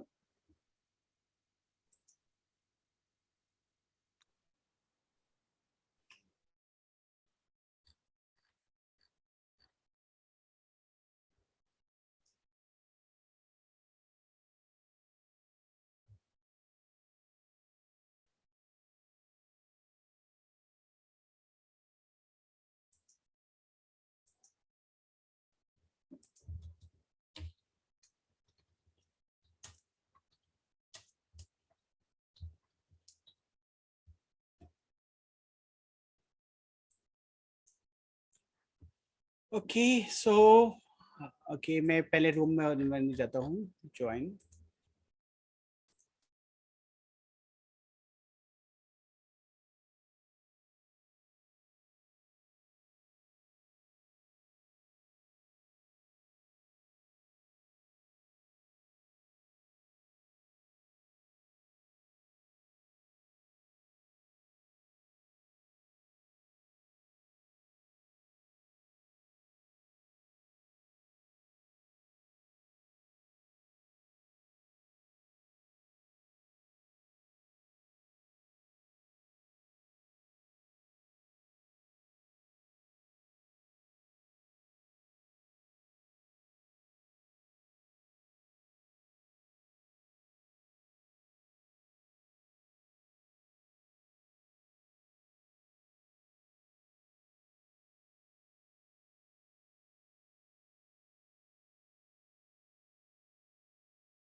सबको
यस, सो वेलकम बैक। आप सब लोग वापस आ रहे हैं धीरे धीरे, कुछ लोग अभी ज्वाइन नहीं किए, आ जाएंगे। सो क्या करेंगे, पहले ग्रुप 1 प्रेजेंट करेंगे, okay, then group 2 and then group 3। तो आपको प्रेजेंट करना है क्या क्या श्रील प्रभुपाद जी ने उद्देश्य दिए हैं ये बुक लिखने का, और उनका कैसे मेरे जीवन में, हमारे ग्रुप के जीवन में रिलेवेंस है, और कैसा एज अ सोसाइटी वो रिलेवेंट है, ये चीज आपको प्रेजेंट करनी है। तो ग्रुप 1, आप सब लोग ध्यान से सुनिएगा क्योंकि ये सबके लिए बहुत रिलेवेंट है। अच्छा, एक चीज होता है, कभी कभी क्या होता है ना, जब हम लोग ग्रुप एक्सरसाइज करते हैं तो जब पहला ग्रुप प्रेजेंट कर रहा होता है तो दूसरे ग्रुप वाले सोचते हैं अरे मुझे बोलना है, अभी मुझे बोलना है, और टेंशन रहता है। अरे वो टेंशन छोड़ दीजिए, अभी जो ग्रुप 1 प्रेजेंट कर रहे हैं उसको अच्छे से सुनिए, ठीक है? ठीक है, Hare Krishna. Okay, so start. Hare Krishna. Who is the leader on group 1? Leader में प्रभु स्पीकर है। ओके प्रभु। हरे कृष्णा। तो चैतन्य महाप्रभु के आंदोलन के सिद्धांत के आधार पर भक्ति रसामृत सिंधु की रूप गोस्वामी ने रचना की, और इसका अर्थ, इसका मतलब था, इसका रिलेशन है हमसे कि हम भक्ति रसामृत सिंधु को पढ़कर अपने ज्ञान को, शास्त्रों के ज्ञान को बढ़ाकर हम भक्ति सीख सके कि किस तरह से हमें कृष्ण भक्ति करना है, हमको किन किन चीजों को अपने व्यवहार में लाना है, और क्या शुद्ध है क्या अशुद्ध है उसके बारे में हमको ज्ञान हो सके। दूसरा, भक्ति का अर्थ है प्रीति पूर्वक सेवा, जो अभी हमको रथ यात्रा के समय सबसे ज्यादा जरूरत है। प्रीति पूर्वक सेवा मतलब हमको, हमारा स्वभाव है, अगर हम सेवा करने का हमारा स्वभाव है, अगर वो हम नहीं करेंगे तो हम कुत्ते बिल्लियों की सेवा करेंगे। इसलिए हम अपने स्वभाव को, अपने इसको हम भगवान की सेवा में लगा दें, भगवान के भक्तों की सेवा में लगा दें, और जो भी भगवान के लिए कार्य है उसको हम कृष्ण द्वारा केंद्रित करके उसमें लगा सकते हैं। तीसरा है इसमें कि धन का उपयोग हमको किस तरह करना है। तो जो हमारा धन है, जो रूप गोस्वामी ने भी किया था कि 50% हम रिश्तेदारों में बांटते, जब हम पूरी तरह से भक्ति में आ जाते हैं, और 25% आपत्ति काल के लिए रखते हैं, निजी खर्च के लिए, और 25% हमें अपने संबंधी, उल्टा बोलते हैं, 50% कृष्ण भावनामृत में, 25% संबंधियों में, और 25% अपने लिए आपदा काल के लिए हमको रखना है। तो इसका उपयोग जैसे रूप गोस्वामी और सनातन गोस्वामी ने किया था, जब नवाब हुसैन ने उनको जेल में डाल दिया था, तो उनको चैतन्य महाप्रभु से मिलने की और भक्ति का प्रचार करने का इतना मन में था कि उन्होंने उस धन के द्वारा उनके जो सिपाही थे उनको दे के जेल से उन्होंने निकल कर, और वो गंगा जी पार करके वहां से मुक्त हो गए थे। चौथा पॉइंट है, श्री रूप गोस्वामी ने अपनी कृति भक्ति रसामृत की संदेश रचना हमारे लिए की, क्योंकि इससे हम कृष्ण भावनामृत आंदोलन में लग जाएंगे और इस महान ग्रंथ का लाभ उठाकर कृष्ण भावनामृत में ऋण हो सकते हैं। और उन्होंने धाम की भी, जो गुरु की आज्ञा का पालन किया, गुरु ने उनको आज्ञा दिया कि आप शास्त्रों को लिखो और धाम का स्थापित करो, जो लुप्त हो चुके हैं वृंदावन में धाम। तो उन्होंने उसी तरह से अपनी गुरु की आज्ञा मानकर उन धामों को सब प्रकट किया जो आज हम दर्शन कर रहे हैं। तो इससे हमको ये भी समझ में आता है कि हमको गुरु की आज्ञा मानकर उनके अनुसार कार्य करना चाहिए। हरे कृष्णा। और किसी को बोलना मेरे ग्रुप में तो बोल सकते हैं जी। थैंक यू माता जी, थैंक यू वेरी मच, बहुत बहुत धन्यवाद। तो लेट्स क्लैप फॉर माता जी, group 1, everybody, thank you very much. Hari बोल, हरि बोल, हरि बोल। ओके, सो एक और पॉइंट था कि शायद आपने मतलब बोला हो, मैं मिस कर दिया, कि पहले वाले में था कि जो श्रील प्रभुपाद ये भक्ति रूप गोस्वामी ये बुक लिखते हैं, उसका एक उद्देश्य ये भी है कि संसार में सबको गोस्वामी बनाना।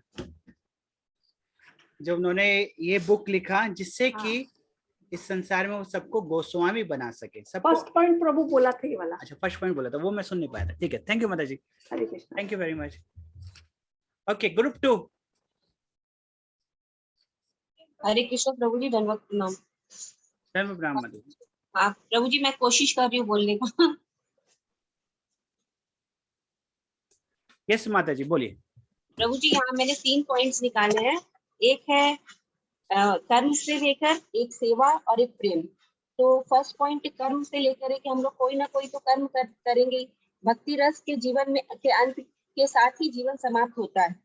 भक्ति रस जीवन के अंत के साथ नहीं समाप्त होता है। इसका अर्थ ये हुआ कि भक्ति में यदि हम लोग अपना कुछ भी करते हैं जैसा हम लोग भक्ति में कार्य करते हैं उसी हिसाब से हम लोगों को अगला जन्म मिलता है। तो यदि हम कृष्ण भावनामृत में, यदि कौन के साथ में जैसे हम लोग अभी चल रहे हैं, तो कृष्ण भावनामृत में है, तो भक्ति हमारी जहां तक भी जो भी कर रहे हैं हम, जो भी, तो वो वहाँ उसके बाद वो, जैसे कि अभी हम 30% हुआ है, तो बाद में वो कैरी फॉरवर्ड वहीं से होगा। तो वो ठीक बोल रहे कि नहीं पता नहीं, बट हम बोल रहे हैं।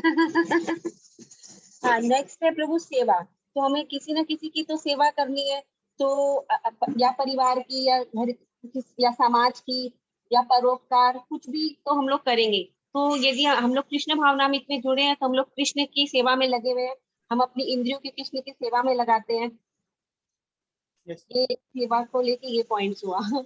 और प्रेम का भी यही है प्रभु, और नेक्स्ट प्रेम है, तो किसी न किसी से तो हम लोगों को प्रेम है ही है। जैसे कि यहाँ पर एग्जांपल देके, बाघ है जो, उसको भी शुद्ध अवस्था में उसके अंदर भी प्रेम छिपा हुआ है।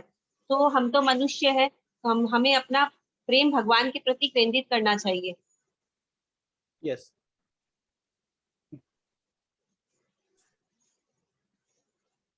और ये प्रभु इसमें देखिए, इस समय मानव समाज मनुष्य को अपने देश, परिवार या अपने आप से प्रेम करने की शिक्षा देता है, किंतु कृष्ण भावनामृत में हम लोगों को कृष्ण से प्रेम करने की शिक्षा दी जाती है कि हमें भगवान से प्रेम करना चाहिए। भगवान से प्रेम होगा तो हमारे भी ये भवसागर पार हो जाएगा। तो हमको सिखाते हैं कि कैसे हमको भगवान से प्रेम करना है। रूप गोस्वामी इस बुक से ये उद्देश्य है। थैंक यू माता जी, बहुत बहुत। और कुछ पॉइंट है?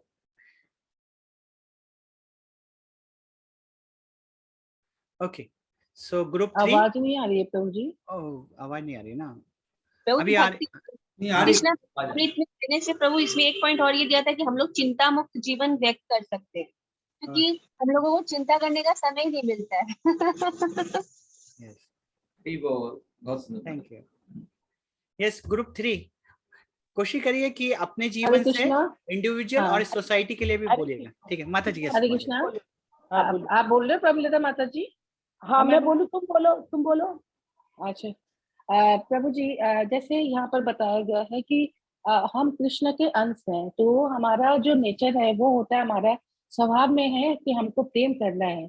लेकिन हम अगर सिर्फ अपने बारे में सोचते हैं तो वो संपूर्ण नहीं होता है। इंसान को हर समय अपनी इंद्रिय तृप्ति में अगर लगा रहता है तो कभी भी हैप्पी नहीं हो सकता है। लेकिन वही चीज अगर हम भगवान से जोड़ देते हैं किसी भी चीज को, तो हम हमेशा खुश रहते हैं, क्योंकि हम कृष्ण के लिए, कृष्ण के आदेश अनुसार सब कार्य कर रहे हैं। यहाँ पर प्रभुपाद जी के कई सारे उदाहरण हैं जिसके द्वारा इन्होंने ये बताया गया कि किस तरह हम प्रेम को वितरण कर सकते हैं। उन्होंने बताया जिस तरह से प्रकाश है या वायु है, जब प्रकाश आता है तो ये नहीं है कि एक घर के कोने में उसकी रोशनी होती है, या वायु है कि किसी एक कोने में है, वो अपने प्रकाश को, वायु पूरे जगह अपनी जो सत्ता है उसको फैलाते हैं, तो सभी कोई उससे लाभान्वित होते हैं।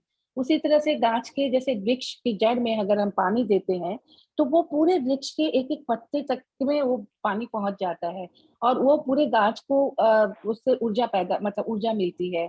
और उसी तरह से एक उदाहरण है, जब हम भोजन ग्रहण करते हैं तो हमारे अमाशय में हम जब भोजन देते हैं तो हमारे शरीर के सारे अंगों में वो भोजन पहुंचता है, और उसकी ऊर्जा, जो शक्ति मिलती है, उसके द्वारा हम अपने सारे कार्य को करते हैं।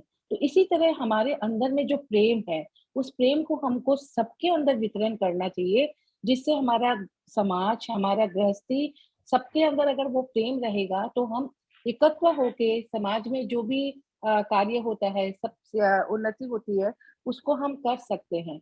और वो तभी संभव है जब हम अपने आप को कृष्ण की शरण में रखते हैं और कृष्ण के आदेश अनुसार कार्य करते हैं, जो हमें आचार्य या गोस्वामियों ने, रूप गोस्वामी ने, जिसने ये भक्ति रसामृत सिंधु नामक जो हमें ग्रंथ को दिया है, उसमें ये बहुत अच्छे से बताया गया है कि हमको किस तरह से अपने प्रेम को सबके अंदर, मतलब सबको बांटना है।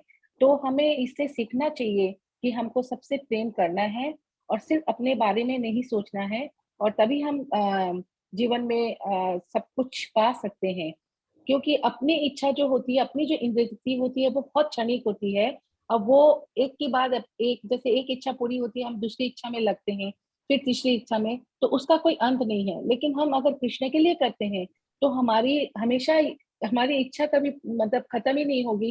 कृष्ण स्वतः ही हमारी सारी इच्छा पूरी कर देते हैं।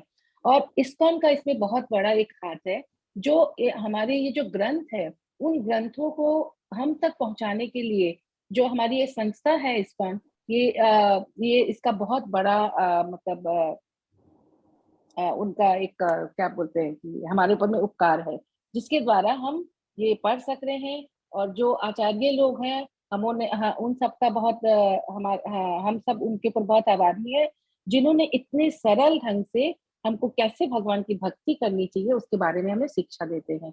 हरे Krishna. Thank you, Mataji. Very nice. So let's express our appreciation for Group 2 also. Sushma Mataji and Group 3. So thank you. Welcome back, and let's conclude the session. Okay, let me share my screen. Okay, my screen is visible. आशा करते मेरा screen देख पा रहे हैं आप लोग? Yes. तो हम लोगों के उद्देश्य थे कि रूप गोस्वामी के महत्व की चर्चा करें। तो हमने आज का जो सेशन था आरंभ किया रूप गोस्वामी के बारे में। उसके बाद हमने देखा भक्ति रसामृत सिंधु शब्द की व्याख्या। उसमें हमने रस के बारे में बात किया, भौतिक रस, आध्यात्मिक रस, फिर भक्ति क्या होता है और वो अमृत के समान है, और फिर हमने सिंधु के बारे में बात किया। उसके बाद लास्ट में हमने और भी बात की, जब रस की बात कर रहे थे, कि भौतिक रस और कृष्ण भावना में रस के बारे में अपने अनुभव। और अंत में हमने बात किया कि जो नेक्टर ऑफ डिवोशन लिखा है श्रील प्रभुपाद जी ने, उसका क्या उद्देश्य है। उसमें से कुछ उद्देश्य आप लोगों ने बोले, जैसे कि इस संसार में प्रत्येक व्यक्ति को गोस्वामी के स्तर पर लेके जाना, इस संसार के लोगों को बताना कि भक्ति कैसे करना है। प्रभुपाद जी एक विशेष करके बोलते हैं कि जो विशेष करके जो लोग कृष्ण भावनामृत से जुड़े हुए हैं, उन लोगों के लिए मैं ये बुक लिख रहा हूँ। उन लोगों को इस बुक की एडवांटेज लेना चाहिए और इस बुक के द्वारा वो भक्ति में सुदृढ़ हो जाएंगे।